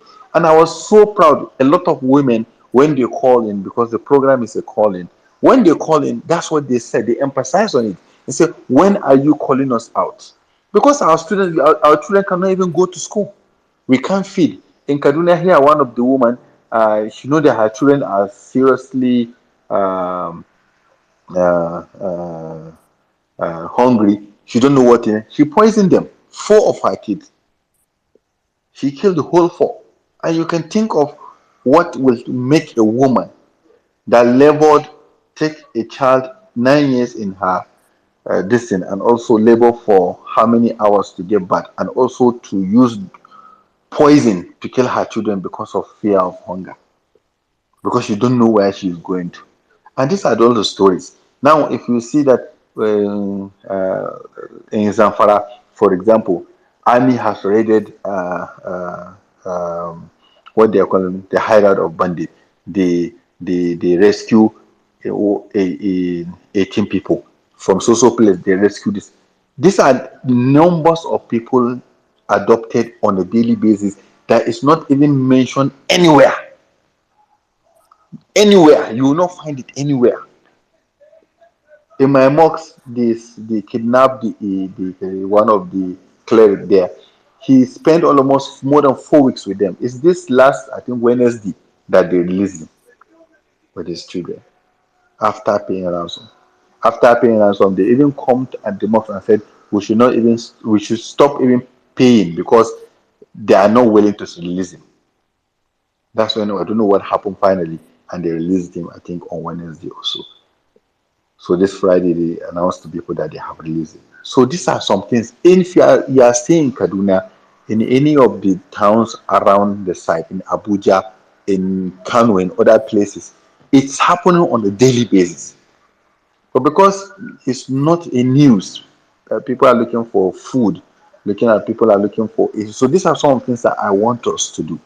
We get programs, we send this information out, and also we can cut all these things, turn them into Hausa language, and also translate them into small pieces and keep sharing. WhatsApp is doing a very good work for us.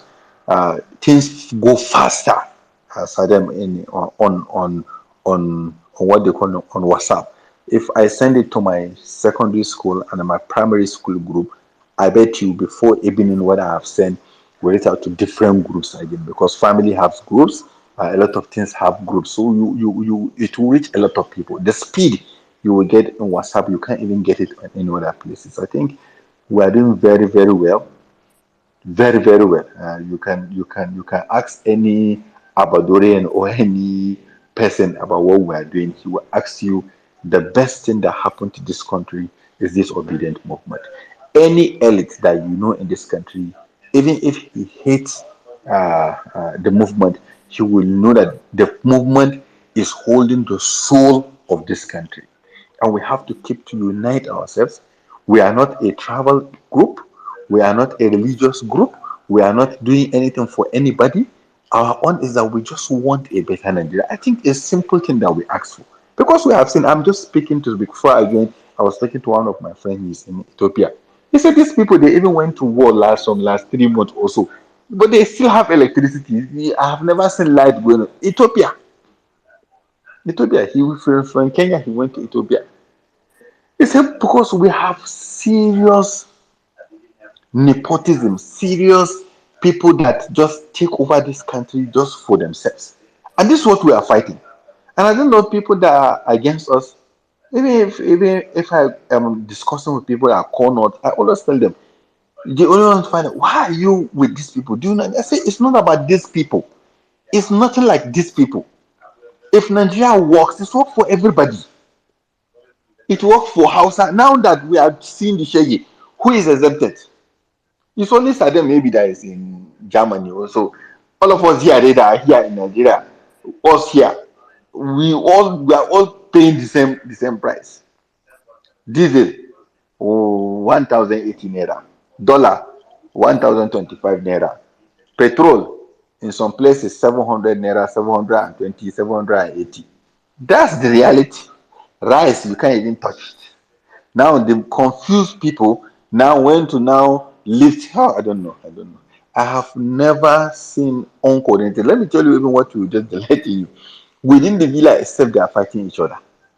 Because now some group have taken the Kashim Satima side, some have taken the Tinubu side, and then everybody is now on the neck of everybody. He's now putting him to be sick. He wants to be the next president, this one. And then they have confusion. Because God is the living God. We have prayed, we have suffered, and we have told God that this is where we are. And it's good we pass through this so that people will see it quickly that these people has nothing to offer. He built Lagos, he built blah blah. Now look at simple appointment to make. You cannot. Take decision, you cannot. Tell us who you are, you cannot. Anything that is as simple as drinking water, this man cannot do. Now people said he cannot even attend to Nigeria. People are writing letters for him, giving appointment for him, doing whatever he wants. So this is what we've been telling them all over, and everybody knew. From 1999, everybody knew that this guy don't have certificate. Everybody knew. There is no person. I called somebody very close to him, his friend for 40 years. Saddam, we spent 1 hour, 20 minutes talking to that guy. I asked all the questions. Wallahi, when he opened up all the narration for me, from everything that he knows about Tinubu, I was just. And then why do you elite just connive all of you? All of you, you know the problem. All of you, you know the problem. And we've been saying this problem, and you know it's a problem. But all of you sit down, you keep quiet. You allow the status quo because you rely on government to achieve what you want to achieve for yourself and for your children. Just because it will favor you. That's the only reason. He just kept quiet. And look at the situation we are in today. When I went to my mocks, I asked them, how many children do we have here that cannot go back to university? Some are having some are first class material, some are in 400 level, some are in 300 level. As I talk to them now, a lot of them from my own community now, they cannot go back to school. It's not possible. We have SS3 students, we have girls, we have boys in primary schools.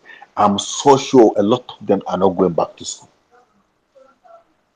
This is a pathetic situation that we are seeing here up in the north. I went to somebody that I know. That guy, Saddam, is just a pharmacist. So somebody said, please, he wants to see me. He wants to show me something. So on my way coming back from Gulf, I now passed through that area. So I went to the place. Saddam is a crowded two room that he's having. I saw people lying down. I saw this one of the entrance like a small chemist, and the guy was inside diagnosing people. People cannot go to hospital. They all line up for him to check, and he has this malaria tester. This one that you look, this small one that you just put blood like what do you call it, pregnant test something. That small one, and I see that's what he's even using for them. Well, I want to shed tears. See people lying down. Everybody is sick in that area, and they can't transport themselves to hospital. They can't walk to go to hospital. Even if they go to hospital, they cannot even buy drugs. When I came out from that place, I don't even know what to. My head just started like I'm having dizzy. I don't know how am I going to drive myself back because I have seen. We have to now see how we are going to gather money, call some of our friends to see if we can even stock the place with some drugs that the people they can use. Forget about people that don't go to farm to their farm to farm this season because of insecurity. Most of our state, a lot of people cannot go there. They cannot do anything. They cannot farm. So when people are talking, it's not about one side of the country that's enjoying, another side of the country is suffering, or because this one it will favor me, or this one is from my own side. We are all in this. And today we have a movement that is at least standing for everybody, irrespective of religion, irrespective of tribe, irrespective of anything. We celebrate each other, we love each other, we encourage each other. We want to see the end of this. And this is all why all of us are here. Tomorrow I have another program by 5 to 6 p.m. We'll still bring these things. We still discuss this kind of thing. I even open a phone call and ask them, in what area did you see the palliative? Nobody have seen this palliative. I'm telling you this, all this Photoshop that they are doing, you just sit down and snap themselves and then bring like 1,000, 2,000 bags of rice. Somebody, I think in Ondo or Ogun, was saying that he's sharing 4,000 bag of rice to 200,000 household. Just do the math. Just do the math. It's something that is beyond comprehension. The country has already plunged into, and then it's legitimacy that makes you a president. Those votes, it's about legitimacy. One, you don't have the legitimacy. Two, you don't have the vote. Even people around you in your own village don't like you. Then how will Nigeria loves you? And there is no one single thing. I asked Reno Demokri, I said, point out one thing, because he was making analogy that even your wife, if you impregnate your wife, it's after 9 months that you can't give birth that day. But I say at least I will know that my wife is pregnant. At least, even if she didn't give birth to it, I will know that she's pregnant. So it's not a very useless analogy. What you're supposed to ask is for you to ask, what are we seeing that will make us feel comfortable that in the next 9 months, that baby will come out? If you are smart, that's what you're supposed to tell us. As of today, there is no one single thing in Nigeria that you can point out that this is a good government. and it's going to give us a better country. Check one policy that you say, with this policy here, by so amount of this is where we are going to go as Nigeria. Or by appointment, because we are appointed, this is where we are going to. There is no one single thing that is pointing to prosperity. No one single. So that everybody is sad. I'm very, very sad and very, very angry. And I told them up here in the north, nothing will change unless we hit the streets. And by special grace of God, very, very soon, you see us on the streets. I yield my mic. Thank you. And thank you for the birthday wishes. All right. Thank you very much, okay, Ibrahim. And again, happy birthday. Thank you. And thank you as well for these shows you are doing up in the north. I mean, those are some things that we cannot place any value to it. Thank you very much, sir. All right, quickly, let's take Sarah. After Sarah, we'll come to Inem. Thank you, everybody. I would like to introduce myself with this. Too powerful to hold down the collective dreams of all. Coming at various times in his questionable and weird past, he could have been known by numerous names and sobriquets like Yakini Amoda Ogunlere, Hamid Shangodele, Adekunle Tinubu, or Bobo Chicago. But he is known and addressed today. All right, so now we know who this fellow is. He has several identities, he has been to several places and has done several criminal acts, and that's why he doesn't have a specific name. God bless you. So- You see that Bobo Chicago, now waiting then they call out. Any barber shop where you go for Chicago, now Bobo Chicago, then they call Tinubu. Correct. That name, that code name rings a bell. Yeah. Bobo Chicago, that's absolutely correct. Go ahead, my brother. So Bobo Chicago has, these kind of people are those who don't want it to be better for others. They need to be the top dogs and every other person suffer. And I know Nigeria is going through a common sense problem, because if you check it, all the people that are backing this human or this rate, I call him a rate, all the people backing him, you can find out that they don't think logically anymore. They have lost their sense of thought. They are mostly just wanting to banter. They don't think of their reality. Even though they are suffering, they feel nothing they happen. It's all game. It's all good as long as our guy is there. And we know he's a confirmed drug dealer. We know that he is a confirmed forger, a confirmed perjurer, an identity thief, and a confirmed career criminal. We've not even unmasked everything that we need to know about this fella. I hope that one day, somehow, the whole secret will be out of the bag, and then we can actually show everyone that, see, we told you guys, this guy is worse than we even thought he was. In his time, the appointments have gone to shit. We have senators who are ministers. We have core members who are ministers. We have fresh graduates who are ministers. We have Wike acting like a demagogue and with his mad motorcade. We have the first son using our property, our corporate property, as his private thing. We have the first daughter giving us presidential speeches. Things that have never happened in the history of Nigeria have started happening in our faces. When does this stop? At what point do we get extremely tired? Like, people are still giving, nothing will happen, it's federal might, it's this, is that. When does it stop?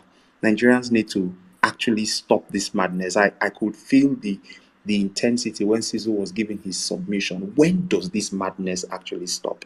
When do we say, to hell with these people, and they should never be able to exist or coexist with us? Because, see, this madness is taking too far. This fella is willing to do the most dastardly thing to remain in power. We cannot see this and sit down. It does not go well for the future. We might be thinking of the now. See, we cannot afford this fellow for another 6 months. This fella is about to destroy this nation, and he's going to do it with his whole chest, because he doesn't care. He just wants power by all means, and he's doing these things to make sure he can cover his tracks forever. Me, I propose that this whole madness, if we really are tired, in a week, Nigeria will be clean. It no will take past 1 week. Nigeria will be very clean. So all this nonsense that they are doing, acting like they don't care what we do or how we feel or what they are doing. We heard about the cars that they gave all the National Assembly members. Others are suffering, but they are loosening their belts and increasing their own largesse. When do we get tired? I don't know how these people can manage on spaces to be spewing stupidity. It makes no sense anywhere. I don't understand how they are thinking. And the people I hate more than the Agbadorians are the ones who live abroad. Those ones who live abroad who escaped from the madness they want other Nigerians to go through. They went out of the nation the government has, but they want others to keep in the madness and keep saying, no, everything is working in that country. It makes no sense. Nigerians, please wake the hell up. In fact, wake the fuck up. If you are in a dream, get up. Wake up. You can't be doing this to yourselves. We have suffered enough, and these people are willing to on our graves. Imagine the young guy who became FEMA chairman. 25-year-old, he just finished service last year. Many have graduated 10 years, 15 years, never got a job. These guys are willing to wreck everything that exists within this country to make themselves happy. We shouldn't continue like this. It does not augur well for us. Nigerians, please wake the fuck up. We need to do something right and change this narrative. Nigerians, arise and let this madness stop. Because now only if we stop them, then no go give them to us a la carte. They've already told us before. Thank you. I yield the mic. All right, thank you very much, sir. Thank you thank you very much, because it's just crazy. That's all FEMA thingy. That kind of thing normally. Now, if on my way you're hungry, read that kind of newspaper. Just read that for newspaper. Say, if you just crazy, yes, we just spark. But the Nigerian media, we never put it like that on the news. They will not make it. They will not give that information because they know that Nigerians are not going to take it. It's quite crazy. All right, quickly, let's go straight to Inem. After Inem, we'll come to Dr. Effiong. Mission to somewhere. Mission to somewhere. We'll come to you immediately after Dr. Effiong. Thank you, everyone. Good evening, Emir Saddam, well-meaning Sizu, and all the speakers and all well-meaning Nigerians, all obedient. Thank you for this time. Good evening. Man, I was just laughing when they were talking about Psalm 91, and I asked my husband, how far? I beg, explain to me, because I was trying to get the context where the Psalm 91 was coming from. I was just laughing. I wasn't laughing before. Now I was thinking, so Psalm 91 is being recited, as in they are reciting it for who? For this guy? We don't drag us like this across the world. We can't get dirty like say with the grace. We can't even carry plenty things for our body. I was just thinking, honestly, I laughed out loud here. I cried here, so I was just laughing. Tears come off from my eye. As in, Sam for who? Anyways, I don't have anything to say. For the palliative, they gave teachers across here in Akwa Ibom State 10,000 naira. They just sent it at random across to all the teachers. They said we should use it and eat rice. And eat rice, that is 4,500 a custard. So that one will buy two custard of rice. And then it will buy maybe tomatoes. And then that's that. Then you can manage, you can see how you can maneuver it, and then you finish eating it, maybe plus or minus 1 week is gone. That's what they sent here. And for that palliative is bringing fight here. Saddam, there's community clash here in Akwa Ibom State. Palliative came, people brought out knife. So correct fights come up for a year. News have even carry and people they fight for they won't kill everybody. Now community and community come they clash, say that this one, see what thing they don't bring upon us. Anyways, for the records, Adiyono Yakubu. Asimboku yiku ya anye pankangpo. Asimboku ya iteme adayida makpa. God punish Mr. Yakubu, make him no sleep die. God punish am for all the pain wey him don bring us. God punish am because na him don bring us all this gbege. We no for even dey here. PO for don go far to clean us like hypo wey dey clean white. But see where we dey get dirty every day.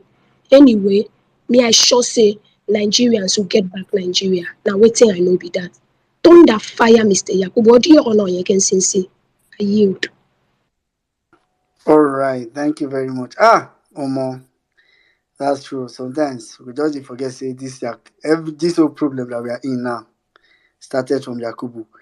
All right, thank you very much, Inem. All right, quickly, let's go straight now to Dr. Effiong, after which we... You well, many you can Yeah, you hear me?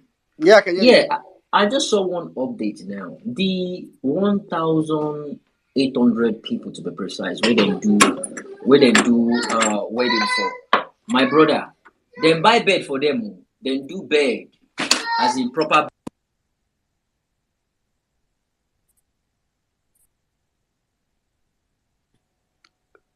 Jimmy, are you there?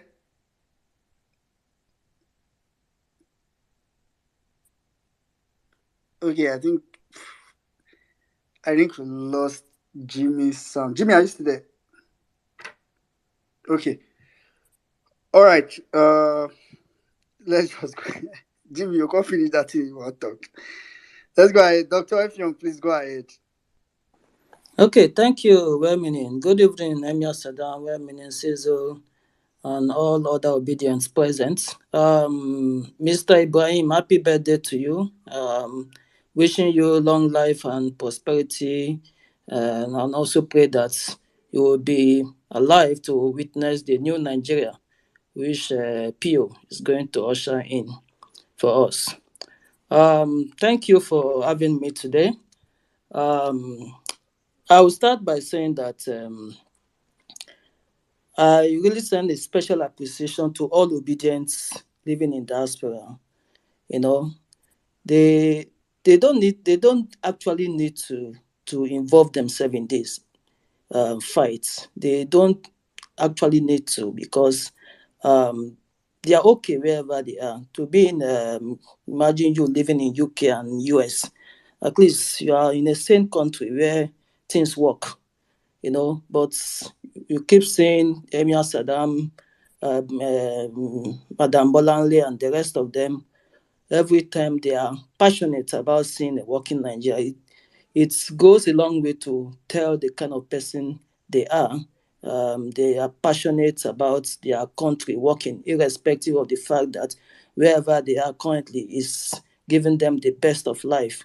But they just want to see a working country where they will be proud of wherever they are. So I say kudos to you guys and continue doing the good work. And we pray that the Almighty God that sees our effort will count your effort in due season. That said, Tinubu, the career criminal, well, it's no news. It's a public knowledge that the man Tinubu, even those in his inner circle, knows that he's a criminal, he's a drug baron, and he is whatever information that is available in the public. That is why he can never come on in own accord to come and defend any allegation. And the press conference our principal gave was informative when he said that he should come and reintroduce himself. He does it to come and reintroduce himself, to come and tell Nigerians who he truly is. We may just be dealing with an alien, just like Caesar said. We may just be dealing with an alien that has no beginning, and we don't even know where it's going to end.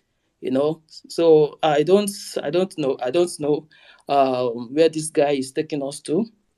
And like many speakers have said before now, the predicament that is putting Nigerians to is not only the obedient that will go through it. In fact, if there's anything, I think most of the obedience will not feel as much it as compared to the people in the Agbado camp, because most of them in that camp are people that feed from crumbs. They feed the crumbs from the table. They don't have any means of livelihood. If you look carefully at the obedient, you will see more than 70% of those that make up the obedient are professionals, are people that, at least to some extent, they can afford certain things, certain basic things for themselves. But if you go to the other camp, more than 90 to 99, 90 something percent are people that are riffraff, the people that are the lowest of the low in the society. So they are the ones that will feel the burns the most compared to us. We will still feel it, but not as much as they will feel it. So Tinubu remains a career criminal in so many respects. And there's something about people that have mastered the act of criminality, of state capture. What they do is they do the principle of what I call appeasement. The principle of appeasement is usually used in international policy relation, where you try to appease certain nation to, you reach a concession with certain nation so that you can resolve certain conflicts you may have with that nation. So it is used in international relations. So now what these career criminals do is they do what they call principle of appeasement. You identify those people that are strongly against you, those people that know that have your record, those people that know that have your dossiers, those people that you know that if these people talk, I'm done. You identify them and try to give them key positions, and that is you are appeasing them, just like you are in the olden days. You say you appease the gods by killing virgins, by sacrificing certain things. So this guy called Tinubu has mastered this art.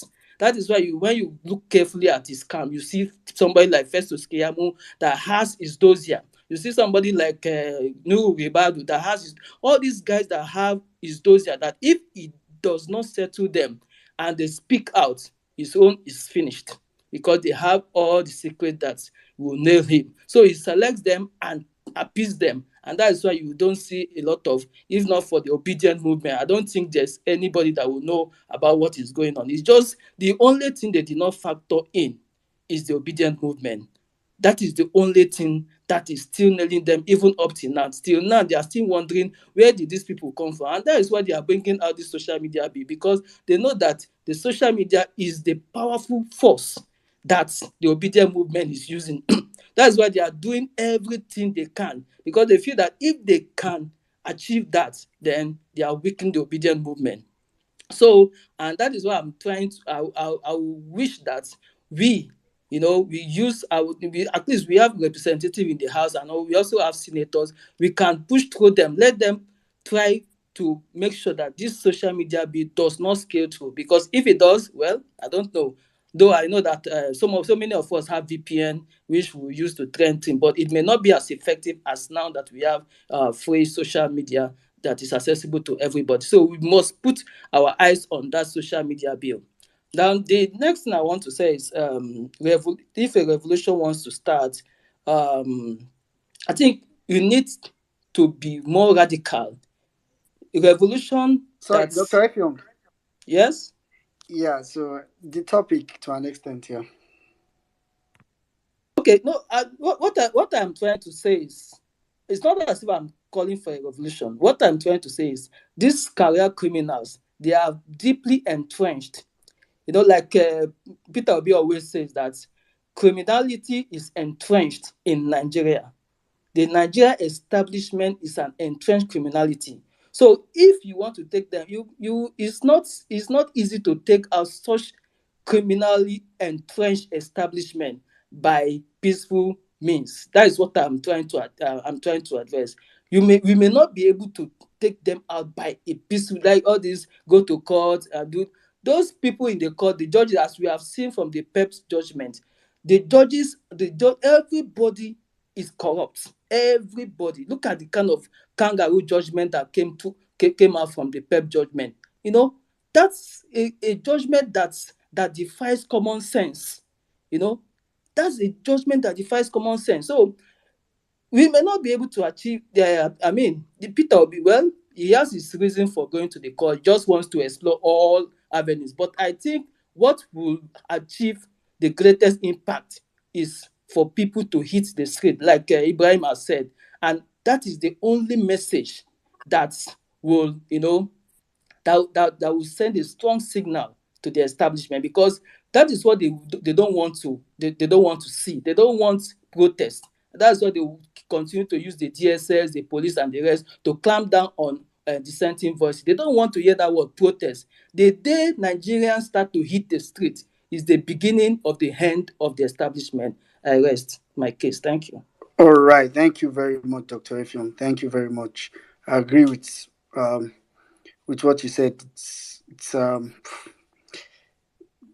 let's see, we have to take back the country literally ourselves. If you know you're in the speaker section and you intend to speak, ensure your hand is up. While the next speaker is speaking, I would try to take off those that their hands are not up so we can get those that their hands are up back to on the speaker section. So please make sure you look at your phone if requested the mic to be sure you have been accepted. Your mic requests have been accepted so that you can put up your hand so that I don't take you back to listeners and so on. All right. Okay. Let me come straight to Oluyemisi, after which. Sorry, Oluyemisi, hold on. I think I had said we'll go to Mission to Somewhere. That's Mr. Okay, Mission to Somewhere. Go Yeah, ahead, sir. After which we'll come to Oluyemisi. I'm going to find you. 1 minute. This is Oluwarutimi. So I'm going to find. I'm going to find. I know it was you, and I wanted to call your name, and I said, You're going. You're since, going. since you've changed your name, Seriously, I should be the I second already person. saw your Timmy glow. I should be the second person or the third person to talk. But it's okay. I'm going to at least. You're owing me You're owing me $1,000. So that's it. No, So yeah, okay. So my brother, Emia Saddam, Sizu, 1 minute, and everybody on the streets. Like good evening, good morning, good afternoon from everywhere we are spacing from. So I think like there is no need to talk about the Tinubu, the career criminal. We all know the definition. Everybody knows the definition of criminal. So we know. But I'm going to talk about two things. I was on a space with. I was on the space. What's the name of this space? I think is the imperfect. I think imperfect space. A doctor was talking about some patients, like he knew, like I think he said more than 7 or 5 people died in his in the hospital that he's working for because of 7,500 naira. They don't have the money to buy just ordinary malaria drugs I'm medication. actually the doctor. I'm actually the doctor. Okay. You see now, that is why. Thank you, doctor. Because I know, like, so you could see that is the state of the country right now. Before I joined the space today, I was on a call. A friend of mine called me from Nigeria. This guy is an importer and exporter. Like he imports some goods to, I mean, he has a business in Nigeria that he imports goods to the country. So we were talking. This guy was saying that, please, guy, he needs some foreign exchange, some dollars to pay some of his manufacturer, some of his suppliers in China. I was like, you need, but go to the bank. I mean, they know you. Go to the bank. The bank will be able to offer you that kind of money. He said no. He said I need close to $200,000, but the bank can only offer me $10,000 that they don't have. That is the state of Nigeria right now. So he was now telling me, he was now gisting me like going forward by the end of this month, there will be a massive layoff in some companies, and there are some companies that are about to close down in Nigeria because they cannot sustain their operation anymore because they cannot, the cost of operation is too much when it comes to foreign exchange because they have to depend on dollars for them to ship their products to Nigeria.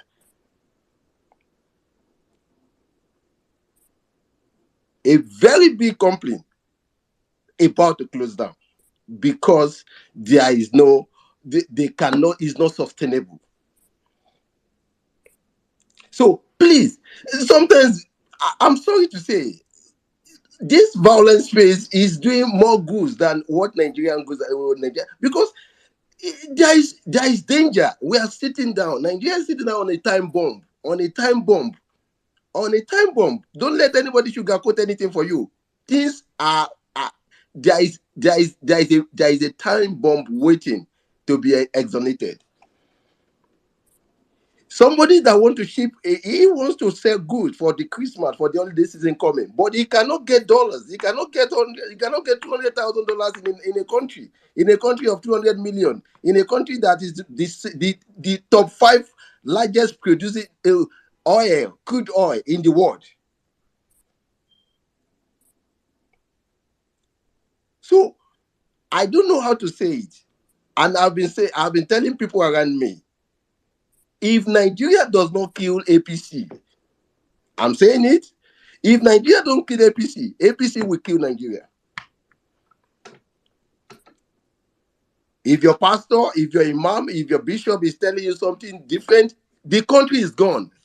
The country is gone. It depends. The country now depends on the citizen to take it back. If you don't take it back, $1 million, I mean 1 million naira in May is equivalent to $1,500. If you are richer in millions in naira, you are thinking like you have money. Your money is getting worse every day. 1 million naira today is less than $980. So, which means that you have lost almost $600 of your money within the course of 3 months. If you think you are earning in naira, you are earning millions of naira in as a salary in Nigeria, and you are thinking you are richer, you are getting poorer every day because your money is losing value.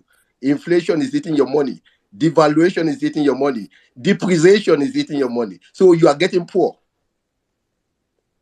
So I'm not going to say much, but if you have a family member that are working in one big pharmaceutical company or is working in banks, just tell them they should start praying.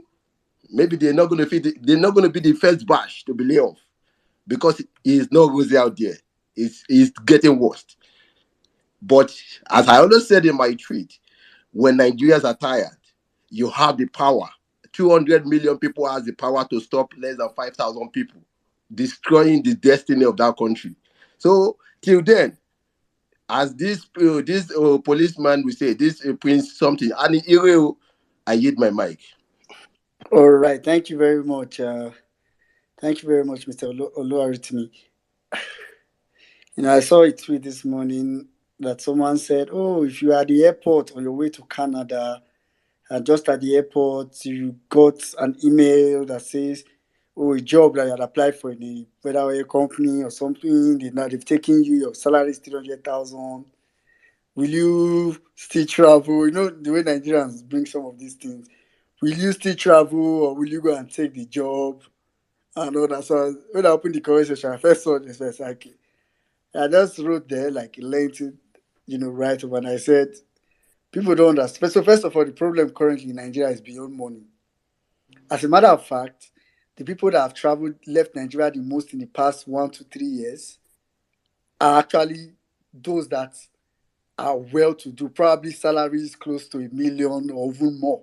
So 300,000, like what's 300,000?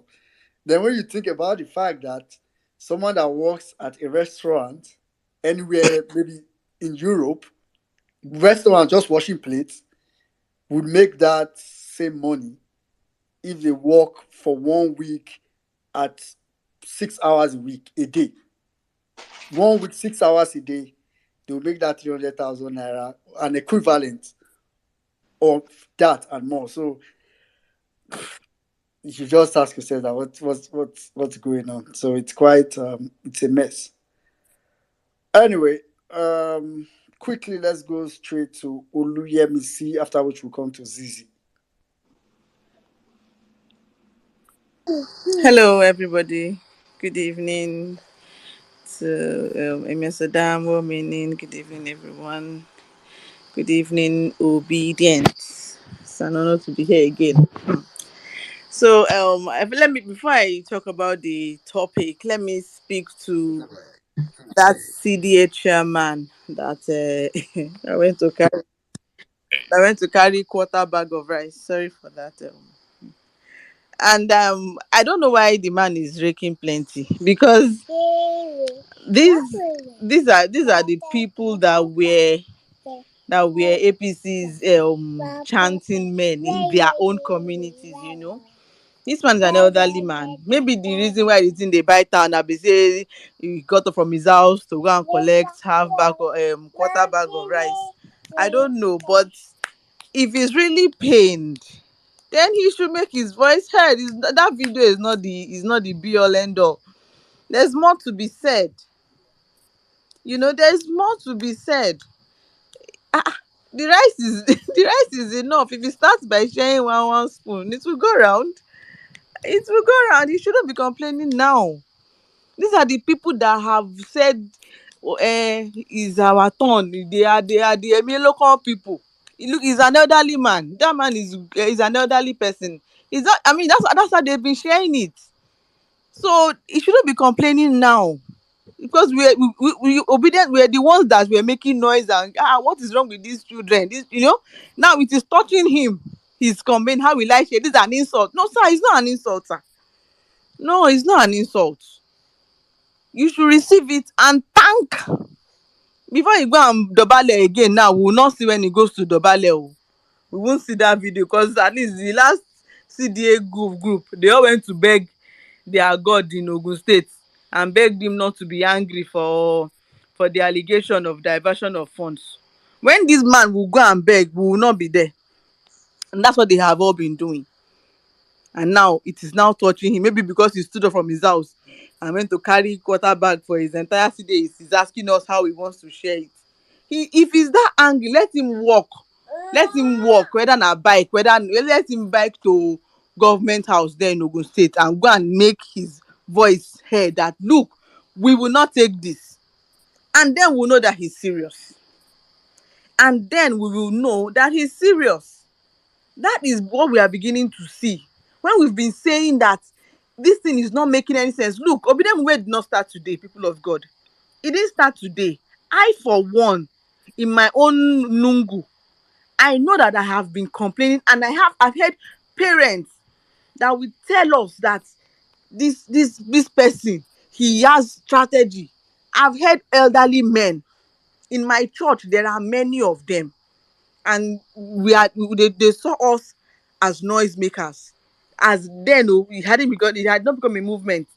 So they should not come now and be saying this palliative is an insult, because they are the structure that this rubbish has grown upon.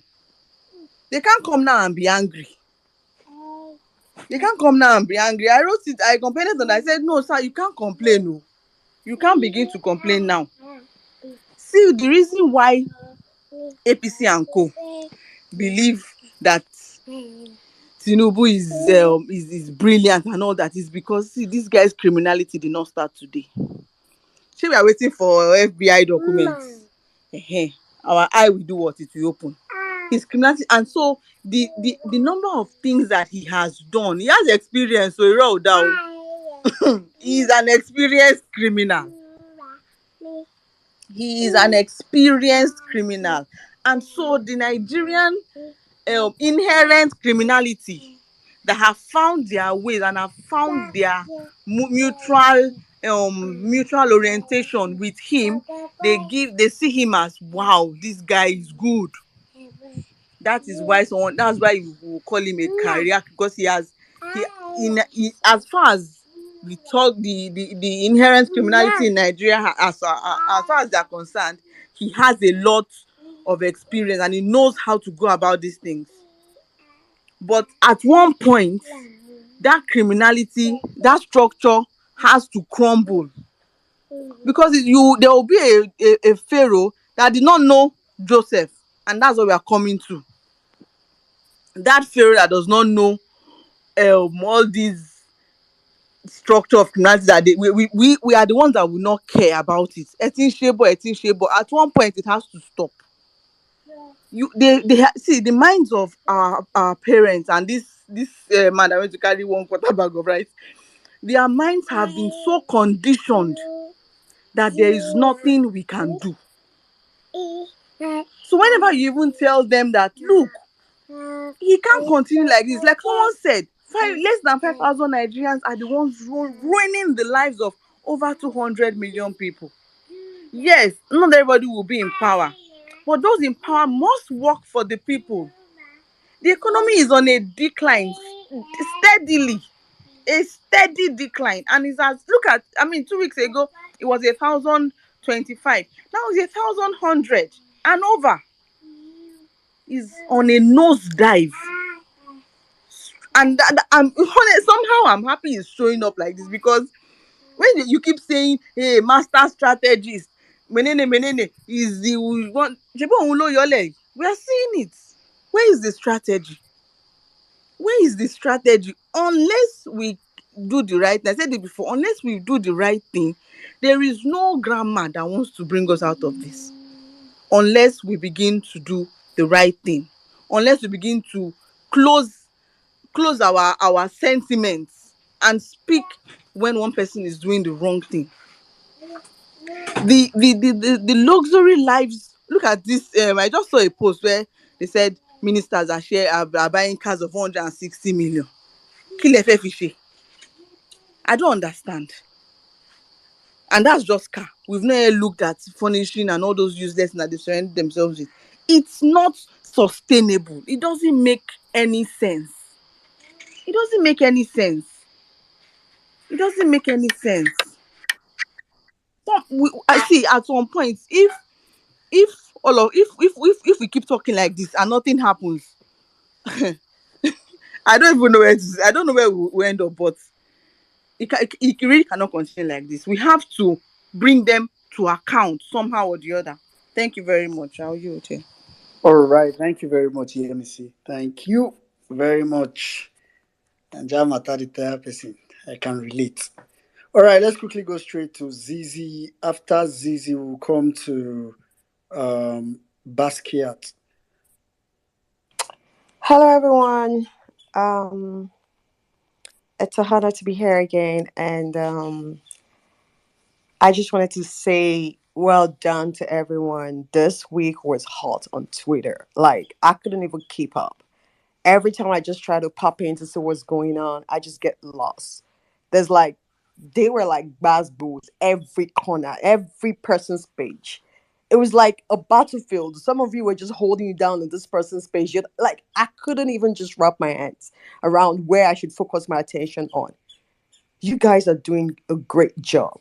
And I am so proud of you. We are all making a difference. And we just need to keep pushing a little more. We're getting closer, people. We are. I promise you, what we're doing is working. We're just labeled as a party. I don't want to be labeled as someone that is in the Labour Party or in the PDP party. I like the fact that we are a movement, meaning that whether Labour survives this or not, whether there's another party next tomorrow, we are always going to be obedient because we are on the side of truth. We're not interested in forming any party. I'm not interested in going to get any party form. So nobody should even come and tell me, hey, go and I don't want to register as any political. I just want to be part of this movement. It's just been such a privilege. We will still support any party that comes in power that can produce us good candidates. We don't care about the party. We care about the quality of the candidacy.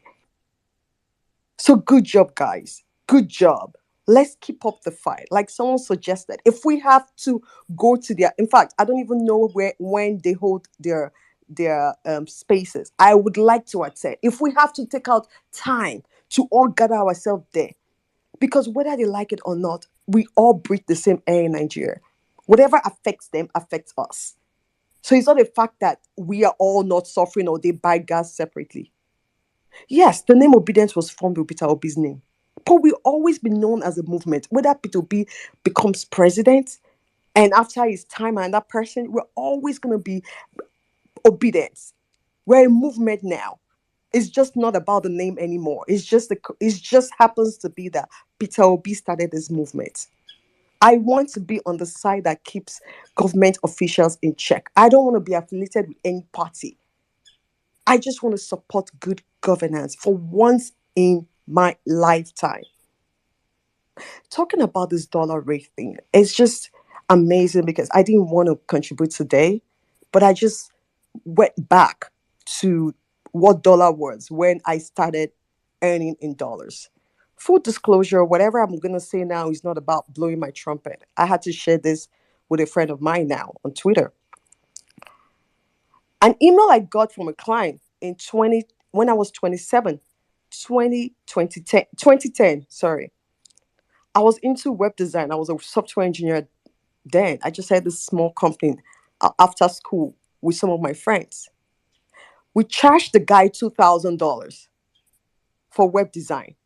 The company was so excited because then he was even trying to negotiate that 2,000 was on his budget. But me, I already knew how much they were paying in the US.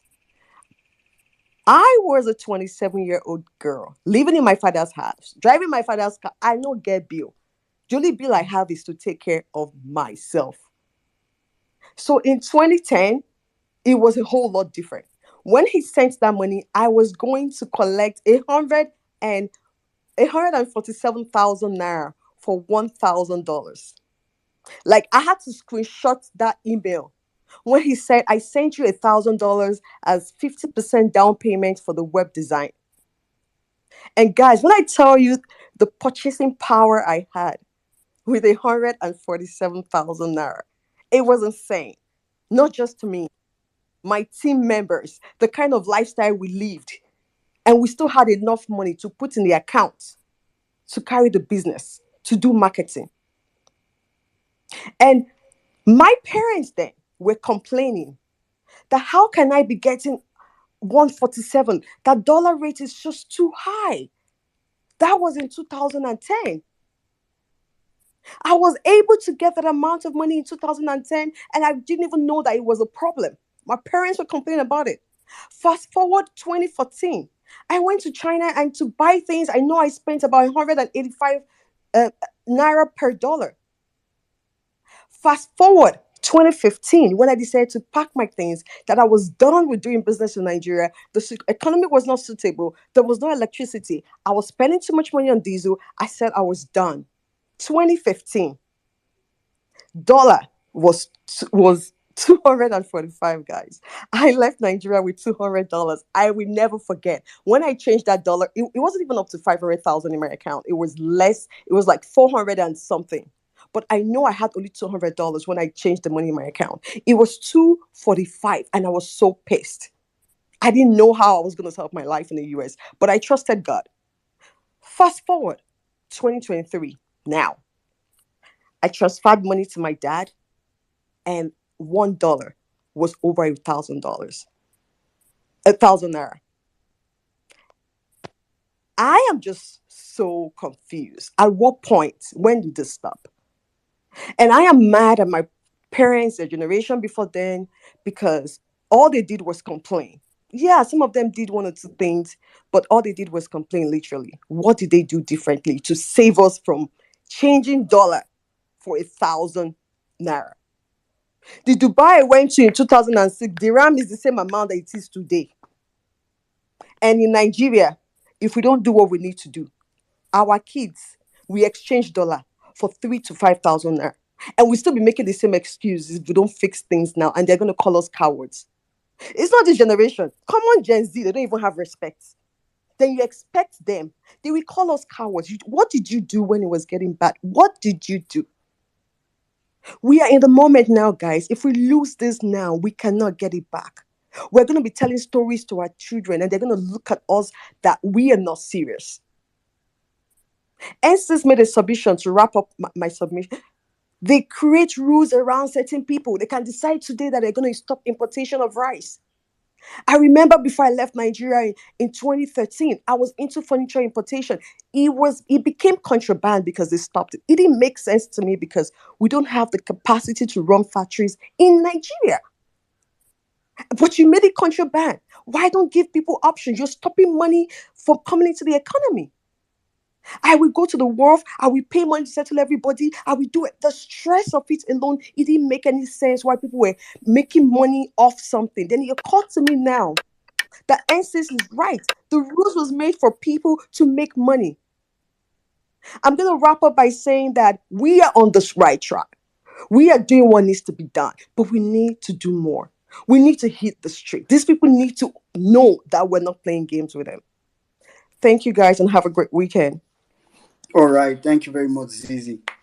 Omo, you don't go and think this dollar transition too much. You can just it's sick, it's sick, it's sick. I mean, it changes as it takes some country. I don't believe it. Maybe generations upon generations upon generations for their currency to add 0.5. Um, Nigeria is jumping like God. I beg you. Anyway, all right, Well, quickly. mean, I beg. I see some.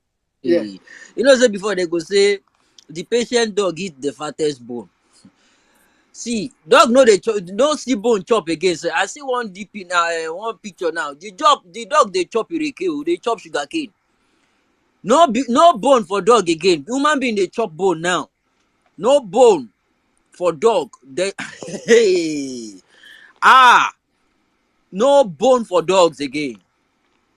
I was saying something before the network interrupted me. What they don't understand is the 1,800 people they did wedding for today, yesterday slash today. People don't understand what that means. That is 1,800 loyalists. Those 1,800 people, they will die for that government because the government has done something for them. The government has blessed their lives with one king size bed. Hmm? And Paris sheets, bed sheets. They don't do the bed sheet for them. Where they can't put label. They do label, hang am for their neck. So Sule no go carry Taufik wife. So they don't label there. Say you be Fatai wife. You be Suraju wife. You Sule, your wife na Binta. So they don't write the badge dey their neck. The thing dey their neck. They don't badge everybody. Emma lo shi omo gbe. All of them will now queue. They line up, and those ones too. The women too. Red hijab, all looking. Yahoo tuntun, tear nylon. Àwọn náà dúró lẹ́gbẹ̀ẹ́ kan. Those ones will give birth. Hmm? They will not have money to look after those children. They will now be lobbying these politicians how the kids will go to school. Automatically, there is no school for those kids. Hmm? Eventually, they will end up on Agbigbabara. This is what the country is heading towards. It's not just in North, though. They do it in Southwest as well. Just that they don't announce their own, they don't elaborate it, they don't put it in newspaper, but they do it codedly. Those people, if anything happens now, they are ready to die for that government. They will come out and they will defend that government. That is where the country is headed, and they believe they've done something good for them. And that 800 and something million with them, right? I want you to know that they will barely spend maybe 200 million. Some people don't pocket that money for. They don't. The money don't. It's pocketed already. So all those packaging where you see say bed, where they do bed, those beds then display them outside. I don't know how many beds they want to take pictures of them. That is where we are headed in that country. But I like Mr. Ibrahim's submission. Gbogbo asokola and salon. When the time comes, maybe now here we go to tell people say make them come down. Make them come down. People be calm. Maybe not here we go to do that one. But for now, we have a country to save. That Facebook wahala, no be small thing. No. Let us put more pressure on Facebook. As a matter of fact, on social media worldwide, Facebook is number one. Facebook is number one. Literate, illiterate, everybody, Tom, Dick and Harry, dem dey Facebook. Surajo Onif organizer wà lórí Facebook. Fatai Eleran ó wà lórí Facebook. Siklu Elege ó wà lórí Facebook. All of them, they are on Facebook. And whatever it is they read on Facebook is what they pass across in the marketplace. When they sell clothes, when they sell meat, when they say we do, they pass it along. Please, guys, let's work on that Facebook matter. It will go a long way. Let's not forget that, please. Thank you. Well-meaning Nigeria, back to you. Let's keep it going. All right, thank you very much, Jimmy. Basquiat, please go ahead. After which we'll come to. Please, then, press section and intend to speak. Insurance up. After Basquiat, we'll come to Dr. Femi or Femzi. All right. Thank you, guys. Emir Saddam, well-meaning Nigeria, Jimmy, God bless you. And to every obedience, I greet you with so much love in my heart. Happy birthday to Ibrahim. I wish you many good things. I wanted to make maybe a few comments to what Jimmy's earlier submission at the start, and which is about the prayer. Even the scripture says, a curse, costless, shall not stand. So that's rubbish. Second other thing is, what these people, people in the APC camp, have failed to understand is the battle for the soul of Nigeria is an ideological one. And the obedience, we chose the right stand. No matter how brave a general is now, the smart ones make every war an ideological one. So even if you see what's happening now with Israel, Palestine, everyone wants to tell a story that sort of buys the public. So we've come, when we started the journey, and from at the start of all of it, we made it an ideological one. And that's why we don't even have to, it's easy. You don't have to pay anyone. You always have willing soldiers, reservists, always fighting the battle. On the economy, in 2014-15, I had the neighbor, bubbling guy. He was much older than me. I was a young kid or young man, young boy. Anyways, he was doing well. Like my father. But he was for APC, and then I was in the earlier APC Youth Caucus. I left that because I saw that there was no plan for the country. I moved, and then I was campaigning for good luck. So me and this man will get into all of these conversations. And he was telling me, you'll see. Well, somewhere along, I don't remember the year, but he passed on.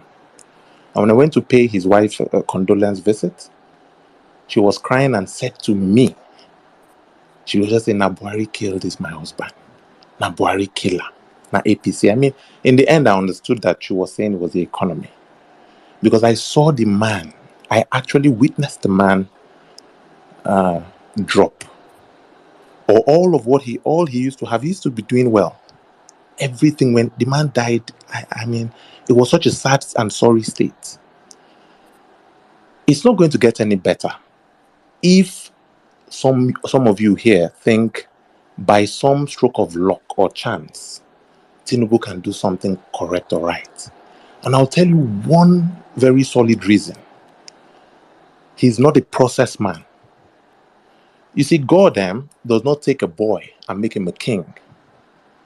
There's a reason why we have to go through different stages.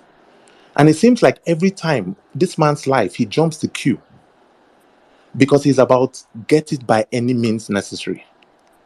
Even the first day he took on power and just said subsidy is off. A smart person would have told him the way that Nigeria was, it was not going to work.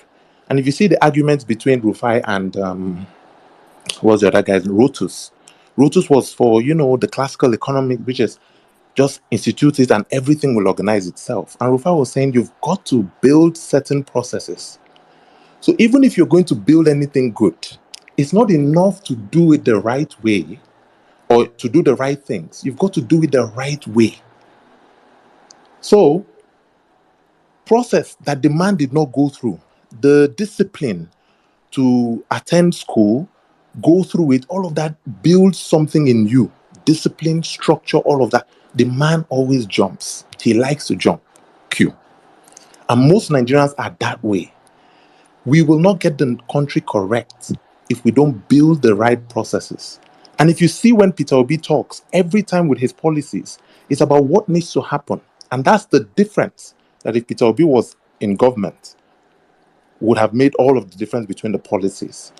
It's not saying the policies, yes, everybody would take fuel subsidy off, but how to do it and what to do when to do it. All of that he doesn't have because it's not built in. So it's only going to get worse.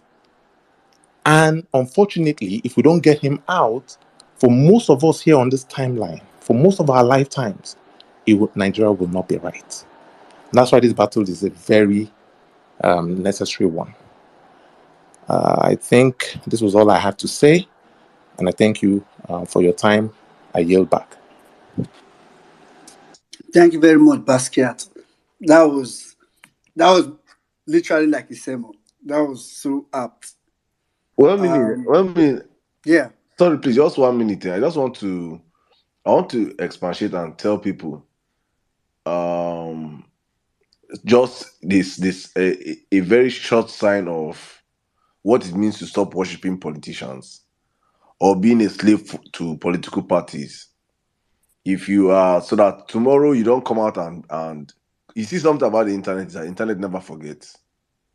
Whatever you're doing today might stand against you in 10 years' time or in 20 years' time. People will come out and draw receipts and say, no be you. So that not be the one who say they support person now. Tomorrow the person they mess up now. You see good is you find way to fool am for the mess up. People will call you out. There's this the dwarf that has a red this thing I've been trying to call obedience. Red that has a red DP. That I've been trying to call obedience mob or something of recent. For the past couple of weeks, I'm sure he has gone viral, or you guys have seen him. He started eulogizing Abati of all people. And we that know Abati, we have said it for a very long period of time, that Abati himself, he's a product of the system. Abati dines and wines. He was Abati today. Abati in under Jonathan was is a Bayo Onanuga of today. Abati was a spokesman of, I think, was it the media aide to Jonathan or something.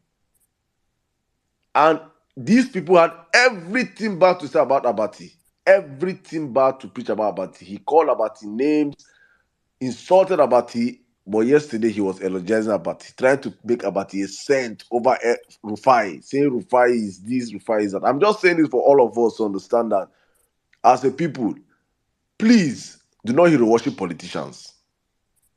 Have an ideology and stick your head with that ideology, because your ideology is what will save you tomorrow. So if when politicians are moving mad, you know that this will not run mad, or you just move out and you stand on your ideology. Don't be like all these hallelujah boys, please. Well, Nigeria, go on, please. Yeah, thank you very much. Thank you very much, Saddam. And like you said earlier, there is when you don't stand for policy and stand for politicians, you always come back and backbite you. That's just how it is. And Basquiat, what you were saying was quite phenomenal. You know, another reason why it cannot work is that Tinubu is not a process person. so there's no way. There's no way. There are some things that just has to be through a process.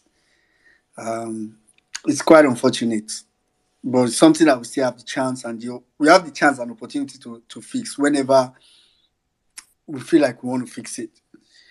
Anyway, all right, quickly, let's just go straight to Dr. Femzi, after which we'll come to doctor. Okay, Dr. Femzi, Dr. Aruna, Dr. Kelechi, since people want to doctorize this place, no problem. Dr. Femzi, are you there? Go ahead. 5 minutes. Okay, good evening, everyone. Um, I'm not the type that likes to speak in spaces. I'm just a good listener. But when Sizu was talking, I was pushed to come up to say something. Before I continue, I greet everyone in the space. Emir Saddam, well-meaning, Jimmy, and every other listener. um, Let me start by saying that I'm speaking from an APC dominated state. Okay, I'm a medical doctor. Let me just say that fuck it, I don't care. I'm actually speaking from Ondo State, which is an APC dominated state, and it is not easy. People are suffering. People are suffering. Um, I think in Imperfect Speak some days ago, I was moved to speak also in that space when people are complaining about the situation of the economy. I had to come up and tell my own little story of what I face on a daily basis. Because for doctors, medical doctors in Nigeria, we all know the story. Most of us have japa, and the ones that are still left behind, they are overwhelmed. I, for one, I work in a private hospital. So I see all types of patients because in the public hospitals there are no doctors. So what happens is that most of these patients tend to run to private hospitals, and at the end of the day, they don't have the money to pay for the services. Most times we are forced, it's not our fault. Sometimes we are forced to send them, and sometimes if I'm moved, I pay from my own pocket. Sadly, sometimes patients die, and it's very saddening that sometimes we have nothing to do, and at the end of the day some people come around and blame us. I myself am fed up. Like, to tell you the truth, I am fed up. Personally, I'm planning to also jack back, planning to, by God's grace, go to the US, because all my friends are like, what are you still doing in that dead country? They call Nigeria a dead country. But I always say to myself, if I leave this country, if I leave, who are the people that are going to take care of these people? Most of the people that are calling themselves doctors are quacks. Most of them don't know anything. So I don't want to leave. I love my country so much. And let me also say this. I actually schooled abroad. I schooled in the US. So I know how a sane society works. It's very, very painful. See, we have been talking from last year to now. Me, I believe in action. A lot of a couple of people have spoken before, like Mr. Ibrahim. Happy birthday to him, and he gave up some good strategies. And I don't want it to fly over. I don't want those strategies to fly over a lot of people's head. Information is key. What this government is banking on is misinformation and disinformation. If we can capitalize on informing the people, we are going to make a huge change. We will awaken their own souls to know that these people are cheating them. And our main focus should be the North, because those ones are fearless. Most people in the South, sorry to say, they are educated and I don't say they are cowards, but they are afraid. The Northerners are not afraid, sorry to say. So if we can inform these people, their eyes are going to open, and we'll have to revolt against this nonsense government. It's really disheartening. People die on a daily basis for simple malaria and typhoid. People die. I can't count how many dead bodies are about to satisfy in this year. It's crazy. So I don't want to go on and on and on, but what I feel we should strategize, and let's just wake up. Let's just wake up. It's really bad. Thank you. Dr. Femzi. Thank you for your submission. That was quite that was quite that was quite deep. Um it's crazy. It's crazy. And you said some very harsh truths, to be honest. It's the truth, to be honest. So Thank you very much. All right, quickly we go straight to Dr. Aruna and Dr. Kels. Yeah, good evening, Emir Saddam, well-meaning, those on the speakers and the listener section. I greet everybody here. Thank you for the great and mighty things that you guys are doing. Uh, I want to say that, okay, you can give. So I want to say that I'm now a PhD holder, a professor of medicine. I contacted a third party vendor, and I've gotten my original replacement certificate of. I'm now confirmed professor. Dr. Haruna. I'm a professor in medicine right now. So, and I know Emir Saddam is aware of this. So, I didn't say you guys should go and verify. Please, no put me into trouble. I didn't say you guys should go and verify. I know BP to be. I got it from third vendor, and somebody got it for me. I didn't go myself, but it's an original replacement certificate. So thank you guys. I just want to say this. Tinubu is actually a perennial criminal, a certificate forger, certified one. And presently, if you go to his Wikipedia page, it has been updated. So it's no longer just Bola Ahmed Tinubu. It's now Bola Ahmed Adekunle. You can put Amoda. So every other thing you can touch. Chicago, Bobo Chicago. They will soon add it too, because if FBI release that file now and you see say Bobo Chicago did there, they will go update them again, add them, so that whatever loophole that But I only see that these guys are just making a fool of themselves. See, the obedient are well known for the fact that they have an inclined psychocognitive domain. We reasoned rationally. We are not driven by corn. If you open our brain cells are still active with well-founded pluripotent stem cells, neural cells that are still functional. So these other ones that are just, doing whatever they are doing. See, there is no way you can wash the nose of dog and it can become white. It's not possible. So that is how it is. It's not possible. So Tinubu, he's so dark. And the most painful thing is that he's dragging people. Imagine darkness attracting people that we thought they are honorable, people that we thought that they are light. And that is why I'm a member of Redeem. My wedding is Redeem. You come and say, you are a pastor. I said, God didn't call me. God called you. You are calling me a name that, see, don't. I'm too busy. So don't. If I go to when things were coming out concerning the deposition, I go to my Facebook, I drop it.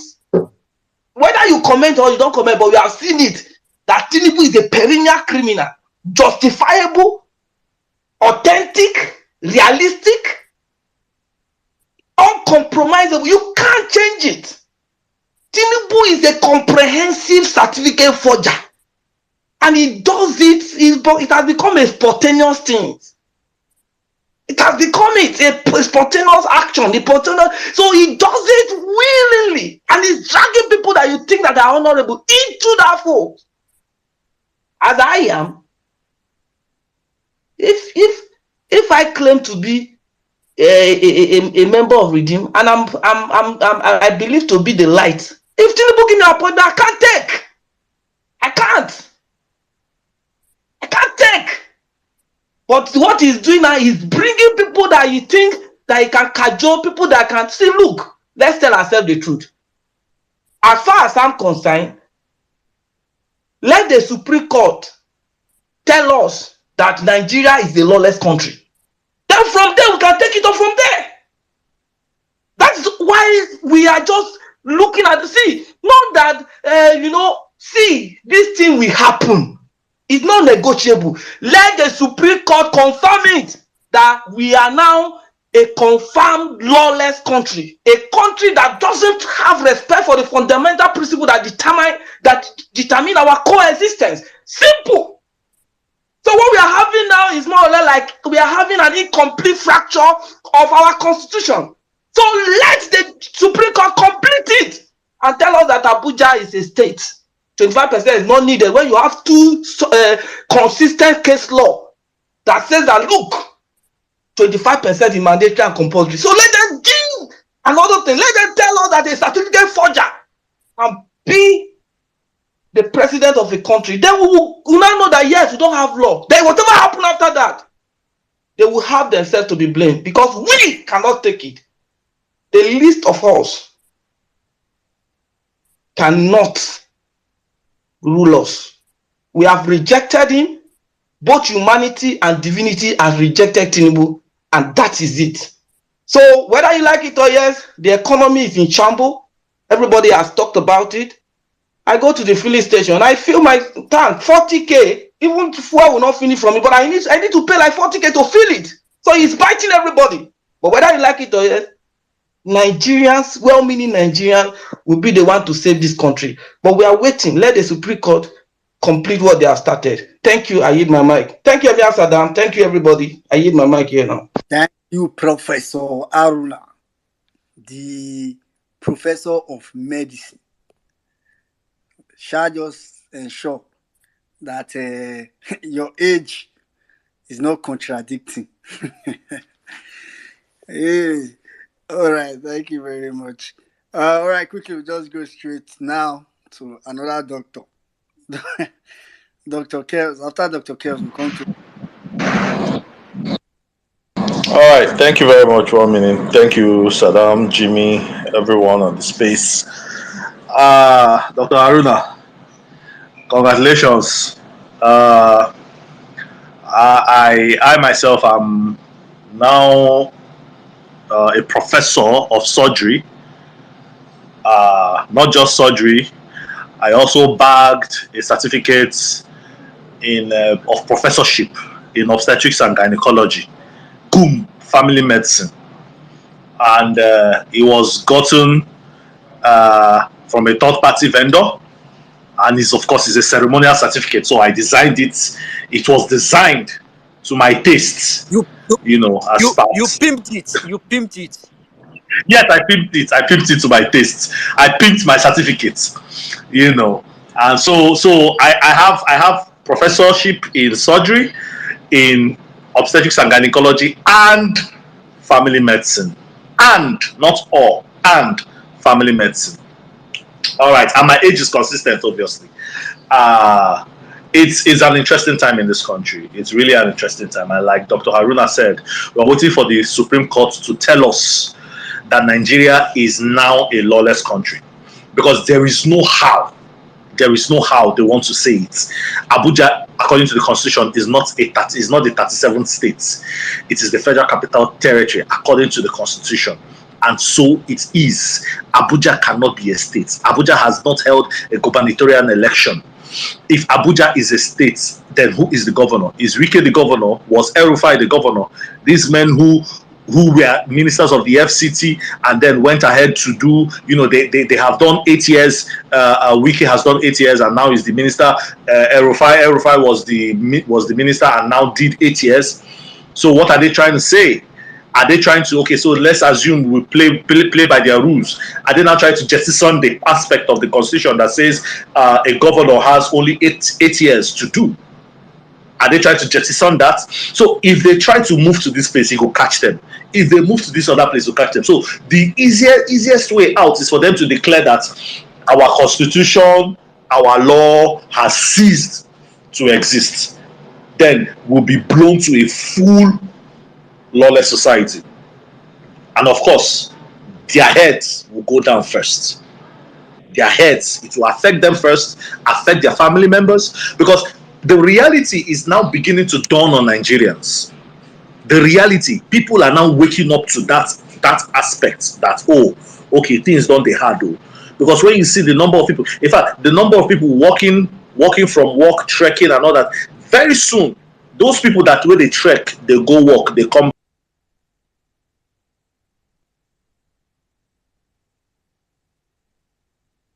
in the streets begging for money. Like Dr. Haruna said, patients are dying. I remember when I was doing my housemanship, that was even in Goodluck Jonathan's time. You know, when at least we'll say things we are not that insane. Some patients will come to the hospital, a teaching hospital, they will not have money for things. House officers will contribute money and go and pay. In fact, at some point, I felt it was crazy and I stopped doing it. When consultants will tell us, let us contribute money for this patient, I will not contribute. I will not, because me, I'm working for my money. Let the government help the person. It's a teaching hospital, for crying out loud. It's a teaching hospital. And guess what?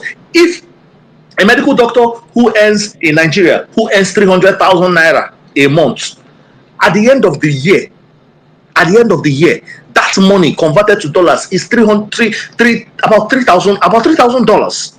About $3,000. What a home carer, or a home care provider or whatever will earn in the UK, because in the UK I think they earn between 2,000 to 3,000 pounds, 2,500 to 3,000 pounds a month. All right, that's with regular shifts. So a doctor earning 300,000 or 350,000 is earning lesser than someone who takes care of patients in the UK. Now, what I mean, someone who takes care of a person, where they pack sheets, where they move patients up and down to prevent bed sores and all that. Those ones are earning more than what a doctor in Nigeria, an average doctor in Nigeria, is earning. They cannot even go to those consultants where they earn maybe max 600,000 or 700,000. I don't even think they are earning up to that. The registrars and all that, I don't think they are earning up to that. Maximum 500,000 for registrars, which is about $5,000 in a year. So you see how it has depreciated, how our country, our money and the value have depreciated. And guess what? Let me tell you something. If you live in Lagos, please, you have to be very, very careful. You have to be very, very, very careful. Absolutely, I'm sounding this alarm, because a lot of people are being recruited as doctors. Because doctors know even the ones where they are not going to collect your regular 250 from you again. They are not going to collect your regular 300 from you again. So the ones where they are planning to japa. Now, this is what they do. Hospitals go and employ students, some final year students in medicine. They employ them to work in their hospitals. Some even med lab scientists are working as doctors in Nigeria, in Lagos State. But yet you have a regulatory body that looks the other way once they pay them. Guys, if we don't do something, we may likely pay with our lives. Like someone, I can't remember who used to say that. I mean, we are dead already. We don't die already now. So what else is there? Why can't we just come out once and for all and make a decision on what we want? The time is now. And like Dr. I think it was Dr. I don't know if it's Dr. Haruna or the other doctor that said, we need to educate the masses. We need to educate people. These guys and these clowns are coming up with lots of misinformation and disinformation, and it is not helping. We need to keep that education going on. Share it on your WhatsApp status. When the Chicago State deposition thing happened, I shared it on my WhatsApp status, and people were like, "Oh, really? Wow!" Share it on your status. Share it everywhere. Let that be the duty, your own part you have to play. And for those who are saying they want to read Psalm 91, when I listened to that space, I was laughing. I was just laughing because in my mind, I'm like, God does not answer stupidity. God does not respond to stupidity. You understand? And the funny thing is, as they come out to read that Psalm 91, it backfire. It will backfire because God is a God of justice. God will be a God of injustice. He's a God of justice. And for the fact that every obedient member is fighting for the right cause, anyone where they won't read Psalm for your head, or they won't go, walk waka for your head. Almost as they do them, it go backfire. You know why? Their hearts are not pure, but your heart is pure. You are genuinely fighting and want to see Nigeria progress. I am genuinely fighting and want to see Nigeria progress. That is why, as far as I'm concerned, All I am working for is for the better country, for a country that works, and a country that works for everybody, whether you are Igbo, Yoruba, Muslim, Christian, a country that works for everybody, where everybody has equal opportunities. And that's what we are fighting for. So I want to encourage us every time, every day, stand and maintain your ground. The reason, the advantage you have over them, and that's why they envy you. They envy you because your steam is not blowing out. They envy you because they see. If I, they think they pay you. They think they pay you. They think they pay you to tweet. They think they pay you to make all this noise you're making. That is what they think in their mind, because that is what they do to them. They will not make any move until they are mobilized. But they are not even, they cannot comprehend how we do these things without payments. But that is definitely, the mindset we have, and God definitely will bless and crown our efforts with success. Please, just for 5 seconds, I'm inviting you for our prayers tomorrow from 1:30 to 4 o'clock. You join our prayer space and let us commit our nation before God. That exalted altar, a lot of testimonies are emanating from that altar, and we are coming. As you're praying for the country, you are praying for yourself as well. You are praying for yourself as well. And if you have a good heart towards Nigeria, genuinely seeking for good, for change for Nigeria, and you come and make a prayer on that space, it will happen. And God will grant you your heart desire. Thank you very much, guys. I love you all. Bye. All right. Thank you very much, Dr. Chaos. Thank you. All right. Quickly, we'll take Udo. After Udo, we'll take Rita. So we can take a lady. Udo, go ahead. Yeah, thank you, well meaning. Saddam, I greet you. So much respect for you, my brother. Jimmy, I should be calling you Machine Gun Jimmy nowadays. I share the same sentiments with every obedience, and I greet everyone with so much love and respect for staying steadfast on this mission. I mean, it's not easy, but we just have to keep on going. I don't normally come on spaces, but this time around, we just have to keep on ringing it that the INEC Select is he's involved in identity theft, money laundering, cocaine trafficking, heroin trafficking, and everything that a number one should not have. And we'll keep on ringing it. There's no how that guy is going to keep on moving around with such image. So if they think that we're going to forget, we are not. We are never going to forget. I remember one time I was on one space and Biruki said something that really entered my head. It was like Nigerians read history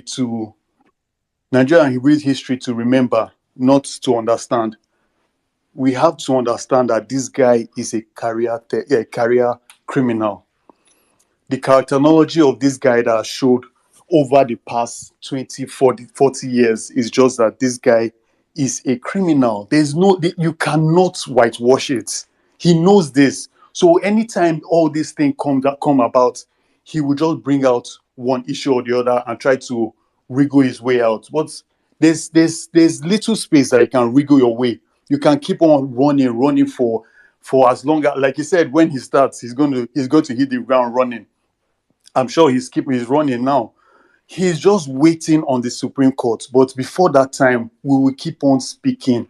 We will keep on drumming it that this guy has to be disqualified. He cannot stay in that place for another, in fact, till November. We just have to keep on ringing it in people's head. I know to spread information right now in Nigeria is very hard, because everybody is like, once the government puts you in a place that you just have to fight for your daily meal, you won't have the right or energy or the kind of mental focus to say, okay, you want to protest against Nigeria. But we will keep on ringing this bell of truth. Like Jimmy said, Lori Oro, Lawa.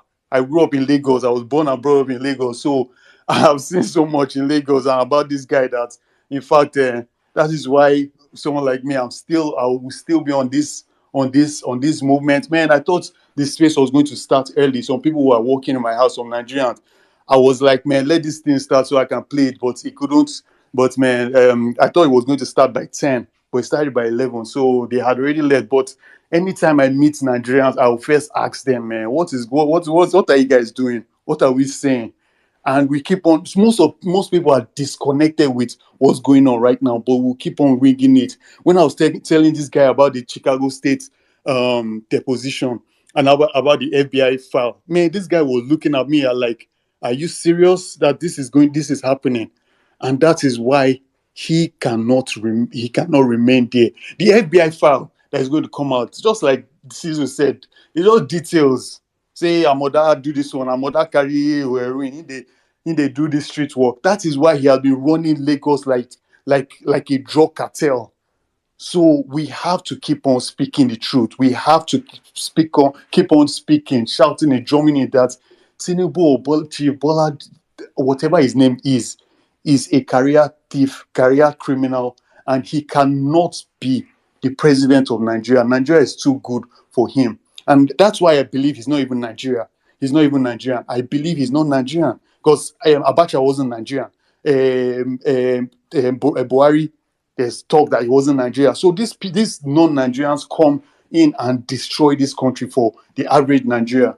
So we have to keep on speaking. I just want to encourage everybody. I come on this space to even stay encouraged, to spread the information too to everybody, But man, I thank you guys, man. I won't hog the mic All for too right. much, but All I right. greet you. Thank you very much, Udo. Thank you very much for that.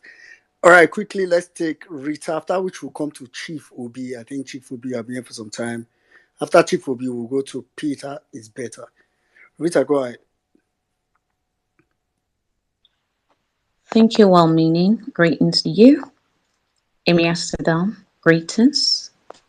Cecil, Jimmy, Icy Pels, Mr. Ibrahim, Omega X, so many evidence, Daddy Ground, Dr. Mary White, Mambolanle. Oh my God, I wish I really get. Oh, magnific dude.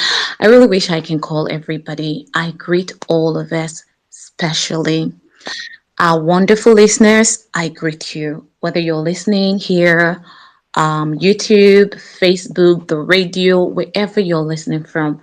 I greet you. And once again, thank you, as always, for this great opportunity to speak. We have spoken very well. Well meaning, I wasn't here when you played or who played. I'll say good for them, because even though they are doing it thinking the wrong way, God can use that to open their eyes to know really that they are under a spell. And maybe that prayer, God will just have mercy on them, He will deliver them. Okay, on my submission today, I want to already that when the purpose of a thing is not known, the abuse is inevitable. I come again, when the purpose of a thing is not known, the abuse is inevitable. It's now beyond clear that the people we call leaders, the people running the affair of our great nation, they have no single idea what they should be doing in the seats or in the office they occupy. And that's why in a country like us, currently, citizens are finding it very difficult to eat, and that's why they're giving cups of rice, disgracing and embarrassing themselves all over the world. In the midst of the obvious hardship, the so-called federal lawmakers, with monies they borrowed, they're buying expensive cars for themselves. It is still that knowledge of not, as in that not knowing what they are there for. That's why a state government will marry people that have no job, no livelihood to depend on. You marry them, and you know after this marriage they'll start giving birth. So like seriously, these guys have made us to be a laughing stock globally. The only people right now who keeps deceiving themselves, even as we speak right now, that all is well, that this man got certificate, is not a drug baron, are the APC and their supporters. Globally, it's a known fact already. At least the UN council seat membership that was heard something yesterday or when it said it all. The once hallowed giant of Africa got just 3 votes when small other nations are getting 160 and above. Ghana now has gotten free visa, 3 or how many months free visa to South Africa, whereas a David Udehin was detained in Zimbabwe simply because the name Nigerian is attached to him, even though he went there with a Ghanaian passport. I listened to a doctor greeting diasporans, Nigerians. You guys have done well. Nigerians back at home are to do this or to do that. Ladies and gentlemen, the stage we are in right now, it is biting hard on everybody. Some of us that saw the video of that man who was talking about if we dare go and invade Nigeria, they will come and kill Nigerians. The guy said, look at you Nigerians. Look at you Nigerians. Look at the person you call president. You can't even fix your country. And you want to go and invade Nigeria that is trying to break free from the colonial masters. That video was posted on the Jumbotron on one of our spaces here on Vawulence Space. The man did not just talk about the leaders. He said, you Nigerians. So right now, it's a duty that we all need to carry on our heads. Right now, anyhow you want to do it, it is no longer business as usual. Nigerians in Nigeria or Nigerians in diaspora, it is, well, may I see your hand? It is an everybody's job. It is when we have gotten it right, we can start apportioning blames, whatever. But right now, it is us. Like I said on the last space, diaspora remittance is the reason Nigeria is breathing. And if we don't tackle this thing very well and push this man out, it's going to rub off on everybody. Because people will be looking at you even before they give you employment. And nurses in the UK, they are making them go through series of tests right now as a result of this certificate forgery. How long are we going to continue like this? And please, before I wrap up, I want us to understand that the West does not want us to have good governance or enjoy good governance in Nigeria. For those of you that listen to, is it Greg Copley or something that was talking about keeping Tinubu is danger to Nigeria and was stylishly marketing the same article they have criminal files on. So while we do what we do, we also need to we also need to sound the trumpet louder to the world. Let them know that we still remember the man we voted for. We still remember the man Nigerians traveled all over the world from every nooks and crannies into Nigeria to vote for. We still remember that person, and that's the person we want. Anything short of that is a no-no. Because, like, seriously, they want to force Atiku on us. And we know Atiku is bad market. Atiku that was asked on Arise, are you by Tundu Abiola? Are you aware we have debt problems? He said, I'm reading a book about it. That man has been a VP to Nigeria for 8 good years. You never read that book. It is now that you were about to contest that you are reading a book. So imagine if this man had won for how many years he has been running now. He wouldn't have even known anything about problem, let alone solving it. The only man they are even inviting globally right now is PO, because they know that out of all the 3 of them or 4 of them that ran, now that man might get something for head. So Nigerians, we need to do something, and we need to start planning now before it is too late. We have a big voice right now. We have a platform. We have to make good use of what God has given to us and stop acting like, how am I going to put it? Because sometimes when some of us speak, we are just giving weakness, and these guys are listening. These spaces are Yeah. recorded. They are recorded. So please, let's mind what we say and let's try to say the right things. This fight is for everybody, not just for Nigerians in Nigeria alone. Even before the certificate thing broke out, when you're working in the street outside there, they tell you, you Nigerian, what are you doing here? Are you not supposed to be in your country? A lot of us here, we don't experience them. And then with this one again, if we don't do anything about them, we're on our own. Oh. We have All right. opportunity and we have to make good use of it while we still have the opportunity. Thank you very much. I yield. My boss and every other person have invited us to our prayer space. Please try to make yourself available and pray for Nigeria on your own. Thank you very much. I yield. All right. Thank you very much, Rita. Thank you very much. All right, quickly, let's go straight to Chief Obi, after which we'll come to Peter later.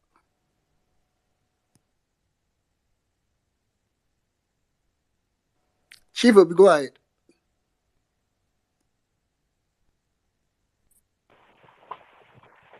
Good evening, everyone.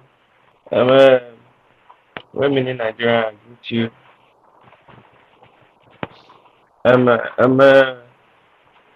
Said I greet you. You can't fool my mouth. My Are hand you is using the earpiece, Chief? yeah. You're not hearing me very Yeah, well. yeah, it's not very clear. Please Okay, take it off. let me So, go check. Yeah. Can you hear me now? yeah, it's way better. Yeah. So you think fool my mouth. I know if they call the speaker for English. Hello, can you hear me? Yeah, go ahead. Go ahead. Now they hear me so. Yes, we can hear you. Go ahead. Okay, I guess you can. I guess it's network. All right, Peter is better. Go ahead. After which we'll come to Lua Damilari. Okay, thank you. Mama BSA. That is Osarete Gomodi Adomo. I greet everybody. I greet Emir Saddam. You see this topic, career economy. As a president of your country, of a country, or a leader of a country, 5 major things happen. One key thing that happens is corruption. A criminal president will engage in corrupt practices to enrich themselves and their cronies, which could lead to drain on the country's resources and lack of investment in key economic sectors. What is going on? All of us are already aware. Our House of Rep people, even our Labour Party people, they are collecting them, no wahala. Another one is it has a lot of impact on foreign investment. International investors that is being run by career criminal. And we have been saying this thing right from time. Invest in an economy that their fellow thief is even the head of that economy of that country. They will not want to invest in that economy. For instance, in Nigeria, when Abacha was looting those funds, he was taking them to where? To Germany, to Europe, to all those developed countries, those criminal crimes. Because you know that if you take those funds to a fellow criminal country, definitely those funds will not be secured. So it has a lot of impact. And this thing, when there is this decrease in foreign poverty and every other things play out. Then talking about reputational damage, that's what many of us here have already said. Nigeria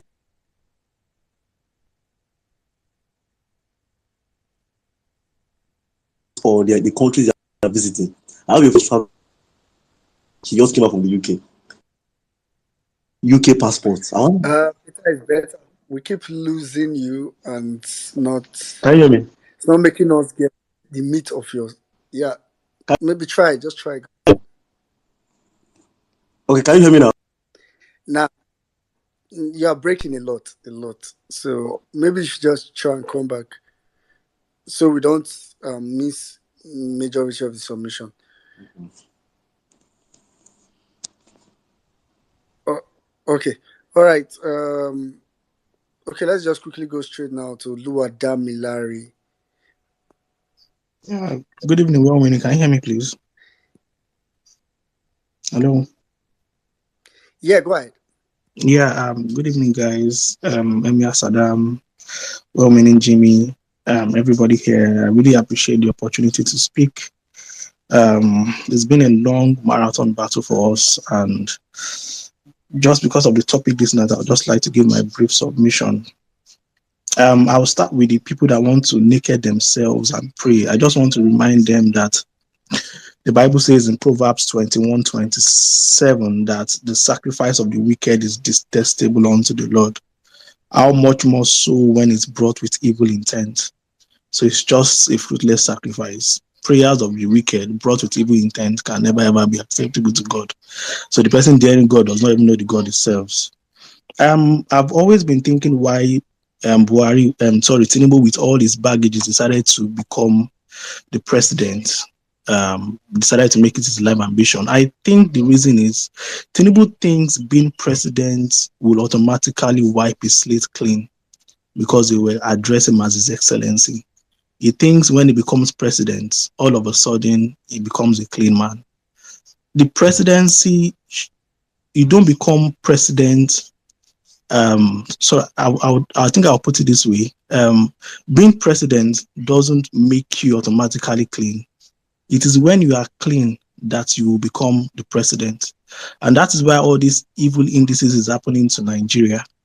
Because Nigeria as a country, the goodness of a country will never ever yield his abundant blessing unto an evil man. I can categorically state this because when Buhari entered, the first thing he did, and I want you guys to actually research this thing, the first thing Buhari did was to spend a whole lot of money doing oil exploration in the north. His plan was to dig around the north, find oil, and base his government on what he's supposed to find.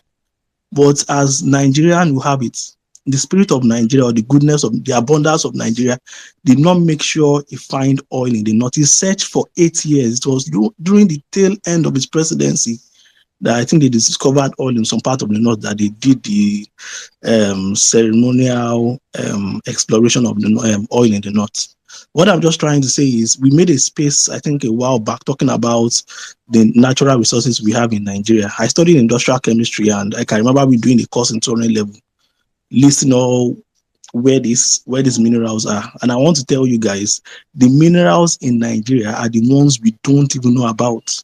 We've not even explored, we've not even seen. So when I see this recklessness, when I see this evil they are doing, I always have hope, knowing fully well that there's something in that ground in Nigeria that will never ever yield out to these evil people in power because they will never ever use for anything good. And that is why we've been cursed with the oil. And oil will be the only major thing, that will benefit until we find somebody that is worthy enough to be able to make the blessings of Nigeria that is under the soil prosperous for every other person. I would just like to give you guys hope as I round up my submission by stating a prophecy from Pa Elton that he stated in 1986. Pa Elton is the fathers of the Pentecostals in Nigeria. I think he came all the way from Scotland or something to settle. He said, and I quote, Nigeria and Nigerians will be known for corruption worldwide, but the tide will turn and Nigeria would also be known for righteousness worldwide. Many shall take hold of him that is a Nigerian, saying, we will go with you, for we have heard that God is with you. So I want to encourage all of us this night that this battle we are fighting, this marathon, will definitely end in good. I don't know how God wants it to play out, but I have a feeling that Nigeria will be great again. But until then, we will keep speaking, we will keep saying the truth to power, and we will keep treading on the path of righteousness till we finally achieve our aim. Thank you so much for the opportunity to speak. Thank you, and God bless you. Thank you very much, Olu Adamilari. Oh, I like when you said that no good of a land will yield itself to evil men. And that's the truth. It is why I just know that there is no way. See, any Abadan on this space is not a cost. It's not anything. Even if I tell you now that I wish Tinubu should do well, I wish. It will not change anything. We will not still do well. There's nothing I can do. If he didn't day, he didn't day. Okay. All right. Chief Obi, let's try you again. I know you have been trying to speak for long. Okay. So sorry for the break. I don't really know where to start now because I think it's just much. Is it about the 4,000 youths that he says is going to send abroad? But people are here suffering every day. Is it about the 1,800 slaves that they just married to? Because definitely these guys, they will enslave them. Is it about Enugu state governance? NYSC have not, they should have probed that certificate. Currently now, the governor wrote to the assembly, House of Assembly that he wants to borrow 100 billion. For what? 100 billion for what? House of Rep now, 160 million naira for how many persons? They should just kukuma sell the country now. They should sell it and balance everybody. If na Togo, you chook head. 25 years boy for FEMA. What does he know about? What does he know about quality of road that are employing him? 25 years old. Na presidency dey employ sef, no be even Tinubu again. Na the cabals dem na dey give the employment now. Tomorrow na Sunday now. I go wait for church now when one pastor go come tell me say make we pray for Israel. I go just stand up jejely dey go house. Pray for which Israel? How many of the pastors now don rise up speak against this forgery?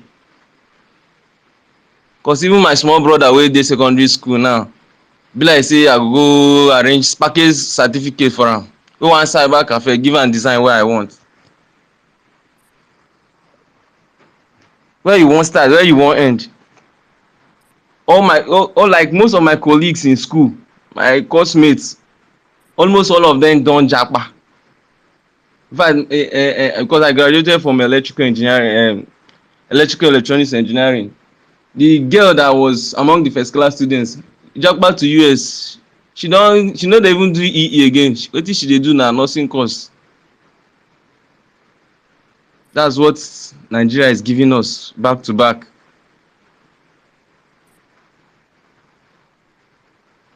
P2B don finish work. He just talk am say, guy, he say chief, because me sef I no dey even use president again, na chief now. Say chief make him come outside come talk, explain himself give us. It's as simple as ABC. And some people, one woman like that wey dey say, oh, be my brother, come for public come dey talk say he does not understand what P2B is saying. He's so disappointed in him for telling Tinubu to come and explain himself. To hell with her. Wole Soyinka now don go hide one place. Our brothers in the US, one of my guy in the US just a few days ago, he spoke to me on phone that they sent some persons to our school here in Nigeria to verify their result even after they have sent transcripts. Just imagine what they are making Nigerians look like. I'm so pained. I yield the mic here, please.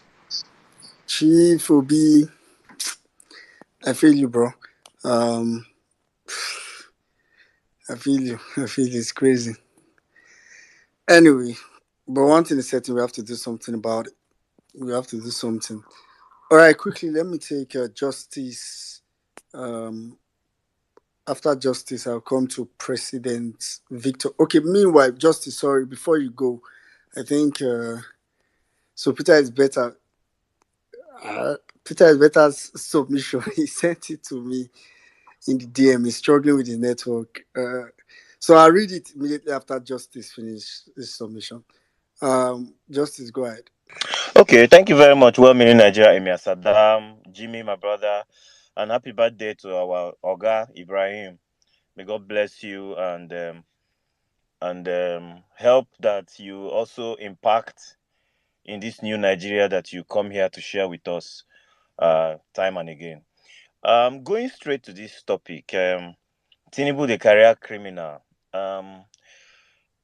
Nigerians have not started seeing the impact of even allowing this guy contest this election, let alone allegedly be declared by INEC and then being sworn in. My brother, women in Nigeria, South Africa has just given Ghana a visa-free entry into their country. Let us not forget that South Africa is not a European country. South Africa is an African country in the south, right?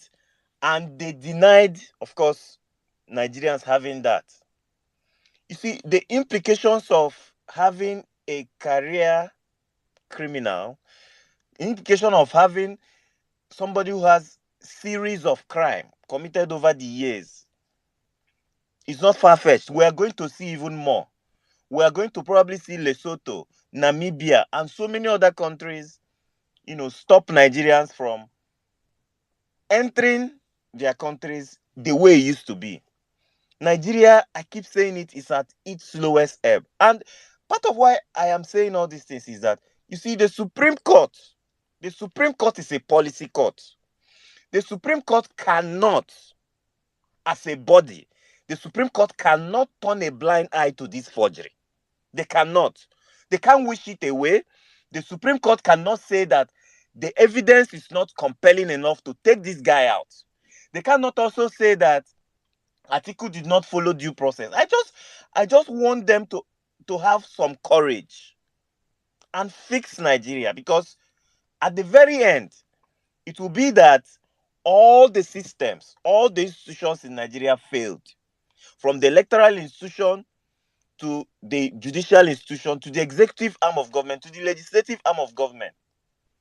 We have not seen the far-reaching effects of some of these things.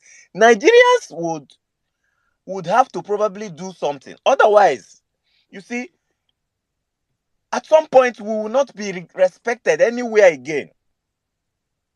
Yes, the people in power now are so greedy. They are so greedy, and they are willing to tear the constitution into shreds just to make sure that they rule over the ashes.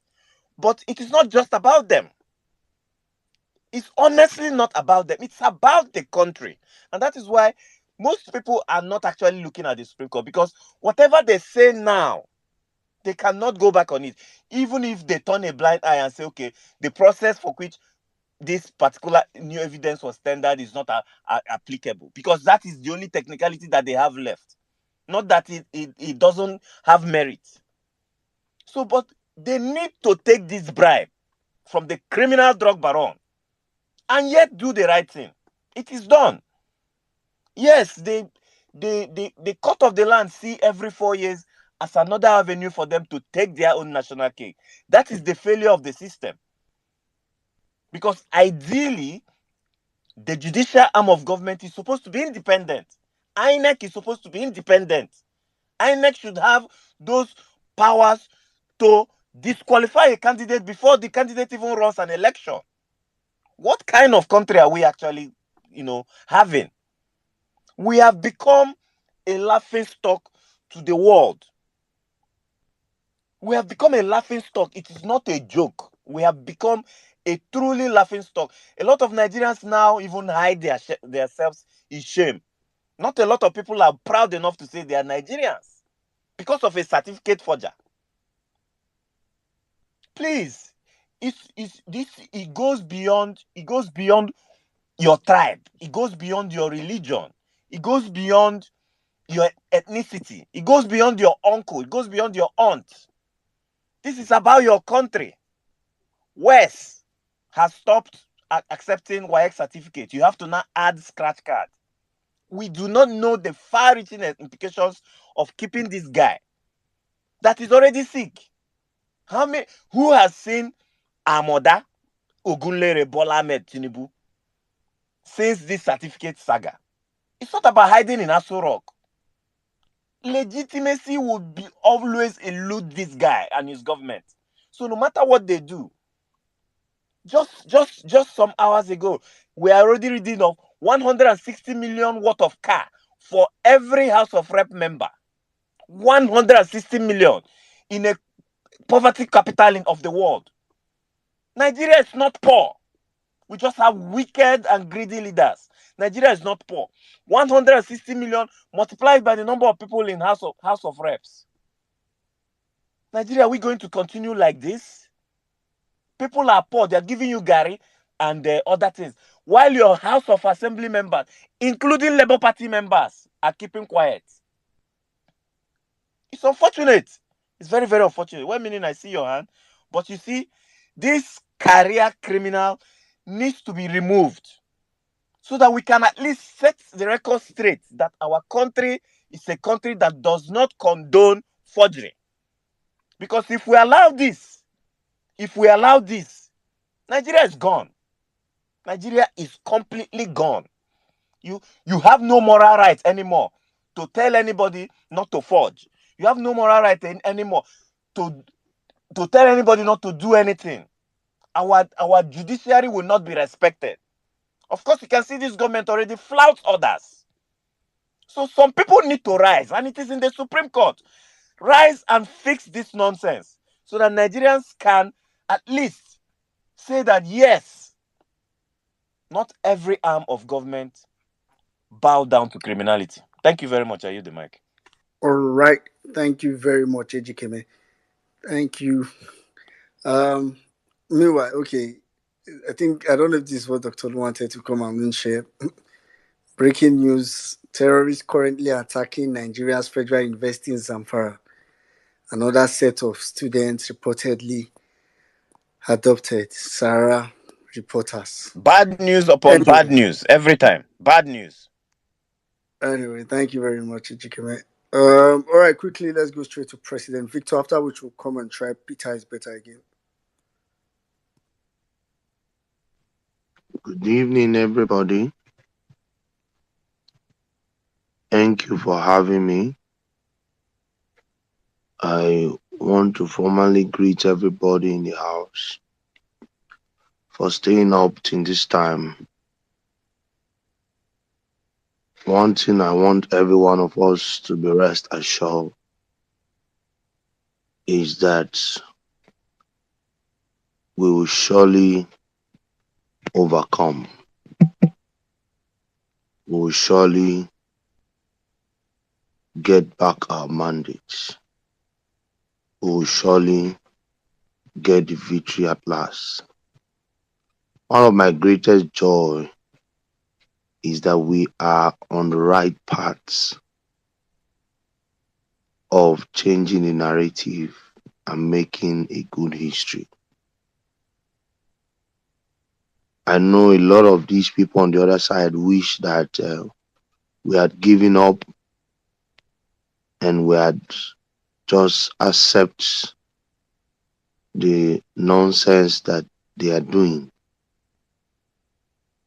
But let them know that we have not given up. Let them know that we won the last election.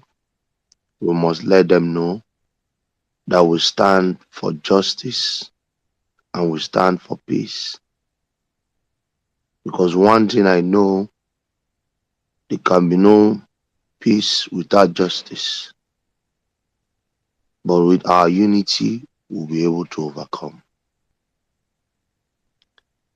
Having said all of this, I want to believe that majority of us in the obedient movement were part of the NSAS movement. And the remembrance is just next week, Friday. I don't know whatever we are planning to do, or if we are still waiting for us to act individually to get that done. But I would say individualism, if you can permit my English, has not helped us. What have helped us as a people, especially for us as obedient, is our ability to galvanize, for us to come out as one voice for one goal. If for nothing, we have to recognize and remember our fallen hero and use that also to remind the government that we need justice in our country, and the duly elected president must be sworn in. At this time, I believe all of us has fallen. We are not scared of falling, but we are working towards we all rising together. I still solidly want to say this. I understand that a lot of people feel that let's wait for Supreme Courts to carry out their verdicts. But the truth about it is that there's no constitutional date to say when you should protest and when you should not protest. We have many reasons now to protest. Our dollar is weak, our economy is going down, our students are no more going to school because of high school fees. There is no fall. Fall of these days is very high and very weak. Our currency is worthless. This is enough for us to say enough is enough and send a clear-cut message to whoever is occupying the Aso Rock. And I want to say this, and I believe this, that this meeting should not come to an end until we all decide what we are going to do on the 20th, which is next week Friday of this month, October, which mark the NSAS Remembrance Day. That is why I've been here. I've been here since the past 3 hours, and I'm moving the notion or the motion. Let's decide now, what are we doing on that day? Let's call it a spade, and from there we'll pick it up from there. I seriously want us to come to an agreement this night and say this is the direction we are going. Now, I say this, I know that it might be planned secretly, and we don't want people to know, but I believe that it's high time we start letting people on the other side to know that we are not cowards and we are not sleeping anymore. We are out to make sure Nigeria becomes great. Thank you, everybody. I yield the mic. All right. Thank you very much, President Victor. Um, thank you very much. So that's a very vital attention you called. I think I kind of that also came to my mind sometime this week. 2010, 20 is around the corner. I mean, so hopefully we'll be able to put some things together. And when I say we, not just the obedient movement, but everybody will be able to put their hands together to put some things together. All right, thank you very much. Peter is better. Can you speak now? Okay, good evening again. Can you hear me now? No, not properly. As in, are you using earpiece? I'm using my laptop because my phone is giving me problem. I'm using my laptop, so I have to use earpiece. Hey, but your laptop sounds like it's not very good at all. Yeah, okay, just read what I sent to you. There's no need for me coming again. Just remove your speaker station. Whatever I sent to you, just carry it to the house. Let them hear. And that is it. Okay with that. Thank you, my brother. All right, okay, let me just read what Peter is better was going to his submission and point blank. Okay, Peter is better. I wish I can feign your voice. Economic implications of a career criminal being the president of a country by Peter is better. 1. Corruption. A criminal president would likely engage in corrupt practices to enrich themselves and their cronies, which will lead to a drain on the country's resources and a lack of investment in the key economic sector. 2. Decreased foreign investment. International investors may be deterred from investing in a country with a criminal president due to concerns about the rule of law, property rights, and stability, leading to low inflow of foreign capital. 3. Reputation damage. A criminal president would tarnish a country's reputation, making it less attractive from tourism and trade perspectives, which could negatively impact economic growth. 4. Increased crime. If a criminal president turns a blind eye to law enforcement, criminal activities such as theft, fraud, and money laundering may increase, which would damage the economy of the society. 5, lack of institutional development. The criminal president may prioritize their own interests over developing institutions such as the judicial system and regulatory bodies, which could result in a lack of transparency and fairness in conducting business, ultimately harming the economy. Shakespeare opined that our fault is not in our stars, but in us.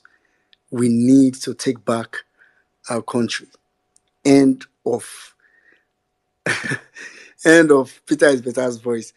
Anyway, all right. Thank you very much, Peter is Better, for that submission. Actually, I think it's a fair place to bring to this space to an end. We've been here for the past what? Close to 7 hours ish. And I'm glad we're able to take a lot of speakers as much as possible. Of course, it's always very difficult to take everybody. Omega X, I know you've been up. I don't know if you want to say something but guys, Omega X today dropped another banger. Another banger. So please go to his bio, Omega X's bio. You see the song "Breakfast from Chicago." That's the title of the song. Breakfast from Chicago. So check out his bio and stream the song, share the song. It gives, in fact, I haven't liked the northern input of the song. It gives, it's a message. It's a message, and I think it's something that we can. It's just, Omega forgive the song "Conflicts from Chicago." Conflicts from Chicago. What's the conflicts now? Anyway. Back to you. All right. Thanks to everybody. Thanks to everybody for coming. And for those that we couldn't take, apologies. I don't know if I'm seeing everybody's request as usual, but I know I still have like a couple of few requests that we can't take, but we have to wrap up the space. Please, today's space, NCC's submission was quite emphatic. Please, we really need to do something about what's going on. It's not just enough to speak, really. Although we know speaking and all that is helping, but we also need to match it with a lot of action. And on that note, one of the action I think we need is information dissemination. It's key. I really wish people know how much of disinformation and misinformation is in Nigeria. If you know, you will be disturbed. If you know, you probably just stop talking about your that thing and say you want to just carry bell and be going around Nigeria and ringing. It's immense. So that's why, like I said earlier, and which is what I'm also going to say now again. If you were not here when I said it earlier, or if maybe you have forgotten, I'm glad about the fact that Parallel Fab, because I know, being a news media platform that have been running on, voluntary services, it's not always so easy. I'm sure they want to. Someone said on the space that, recommended that Parallel Fab should go to the streets, interview people on what they feel, and all that. But I'm sure it's something that they would, the Parallel Fab team would want to do, but funding is not. There's so much that voluntary and activities can get you. Some of them are already spending their funds, so let's show them support. It's on the website. It's under a tab called "Donate to Our Cause." That's the Parallel Fab cause now. Donate to our cause. The link is also on the Jumbotron. I think, not I think, Parallel Fab tweeted it today. So I think it's one way we can support them, while we also support not just Parallel Fact now, Reportera, of course, like I always say, David Day, the One Man Army, and so many other platforms like that. So please, but reach out to Parallel Fact, support them as much as you can, retweet, tweet, share the news, and mostly donate to the cause as much as you can. Within your power, sha. Don't go borrow, go give Bara Pale Fato. Anyway, thank you very much for coming. I think at this point I'll just yield over to Saddam.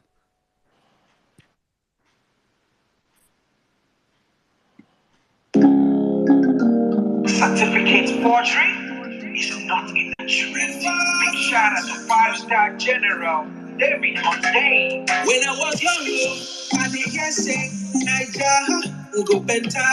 I reached 14, I still dey hear say Niger go better. I'm with my dog, they go 40. What's 40 with our system? What's 40 with this nation? What's 40 with Niger? Because not Shakma, there ain't no, not Sakma, there ain't no corruption, they get more corruption, there ain't no, not Shakma, there ain't no, not Sakma, there ain't no corruption, they get more corruption, there ain't no subsidy gone from day one, propaganda on day two, fake news on day three, oh you. Breakfast from Chicago. FBI they come with the big cargo. Delivery location, destination, now your resident. Article you do this. Article you do this. He's a female barber. Article you do this. Article you do this. He's officially MC. Saka forgery in a nation inside Oluwale. It's saka forgery in a nation inside Oluwale. Hey Baba, Alhaji Atiku Abubakar. Na ga shanka sosai. Hai, wannan abun da kai muna jin daɗin sa. 250 million Nigerians. All right, guys. You heard that? That's breakfast from Chicago by one of us. Let me just be hearing the jam from the background. But thank you, guys. Thank you for coming again one more time. It's the Violence space. It's been an amazing space with you guys. This is breakfast from Chicago from my brother Omega XD, the winner of our Violence Space JOT challenge. He dropped a very, I don't even need to even hype the song. I'm sure you guys have. You guys just heard a snippet of it. I think please go on his bio, stream it on Apple Music, on Spotify, everywhere you can. Let's make this song go as viral as possible. It's very, very important we push it as possible. Thank you guys. It's another wonderful space. Thank you, my brother, Well-Me Nigeria. God bless you for amazingly hosting the space. Jimmy, thank you, bro. Thank you. Ibrahim, the birthday boy, please stay blessed. Wish you a wonderful year ahead. Guys, if you could not come up to speak today, as usual, it's just that we have put a time cap to the space and we cannot go on forever. We just have to always exit when the ovation is high. Omega XZ, a wonderful song. Please, this song, I think we're just gonna have to get content creators to jump on the song and make the song go as viral as possible. These are part of what we have been trying to say on the platform. What are you doing? What I just love seeing people proactive, doing things, using the talent God has given you to try and push the message out there. Because as for me, I say this all the time that we are playing a football match and we are 100 goals down. That's how Nigerians should see this. It's a game whereby we are 100 goals down and we are trying to come from back, from behind, and try to see if we can equalize. It looks impossible, but there's nothing impossible in this world. I'm just going to take a message I got from someone, a friend of my DM, and he said, there's this theory I have. You know, we have three arms of government: legislative, executive, and the judiciary. Well, it's not just three, but six. And no school will ever reveal this to its people. Media is the fourth, religion is the fifth, and the people are the sixth. Media is for narrative and propaganda, misinformation. Religion is to install good morals, create law-abiding citizens, brainwash its members, create the fear of rebellion in bracket. Country with little or no God affiliates are doing great and sounds with economic and political matters. People, which is the sixth arm, are the most powerful, but they do not realize it. Fortunately, we have seen the media and religious aspect plainly in Nigeria in the last couple of months, and nobody can dispute that. We are waiting for the people to arise, and I think that is a a very good way to wrap up the space today. I think you guys can please just sit down and ask yourself questions. What are you doing? I say this all the time. What are you doing to salvage your country?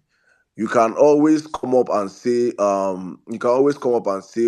what are people doing? What are people doing? I ask you, what are you doing? What have you done? What do you intend to do to pass this message? Because for me, I say this all the time to my friends. I say the greatest problem we have in Nigeria right now is disinformation. Nigerians are not informed. Nigerians are not informed that despite how hard things are, despite how difficult things are for Nigerians, Nigerians are not informed. So it is a joy for me when I see songs like what my brother has just done right now. You can go to the marketplace and you ask them, do you know the event of Chicago happened? They will what is Chicago? They don't even know what's happening. And these are the people that need to rise up against the government. It is intentional that they are ill-informed because we do not control the mainstream media. We don't control the local media. What we have, the only thing we have is social media. And no one should downplay the effect of what we are even trying to pull out from the social media space. So please, guys, it's important we understand these things, and going forward also act. We come here, we talk, and we make sure that we make this atmosphere unconducive for these criminals in power. Hopefully, as I always say on this platform, this is like Air Force and Army. Online na Air Force, ground na Army, offline na Army. While we come up here online and we are firing at all cylinders, the ground army people should also be doing their work. Please get to work.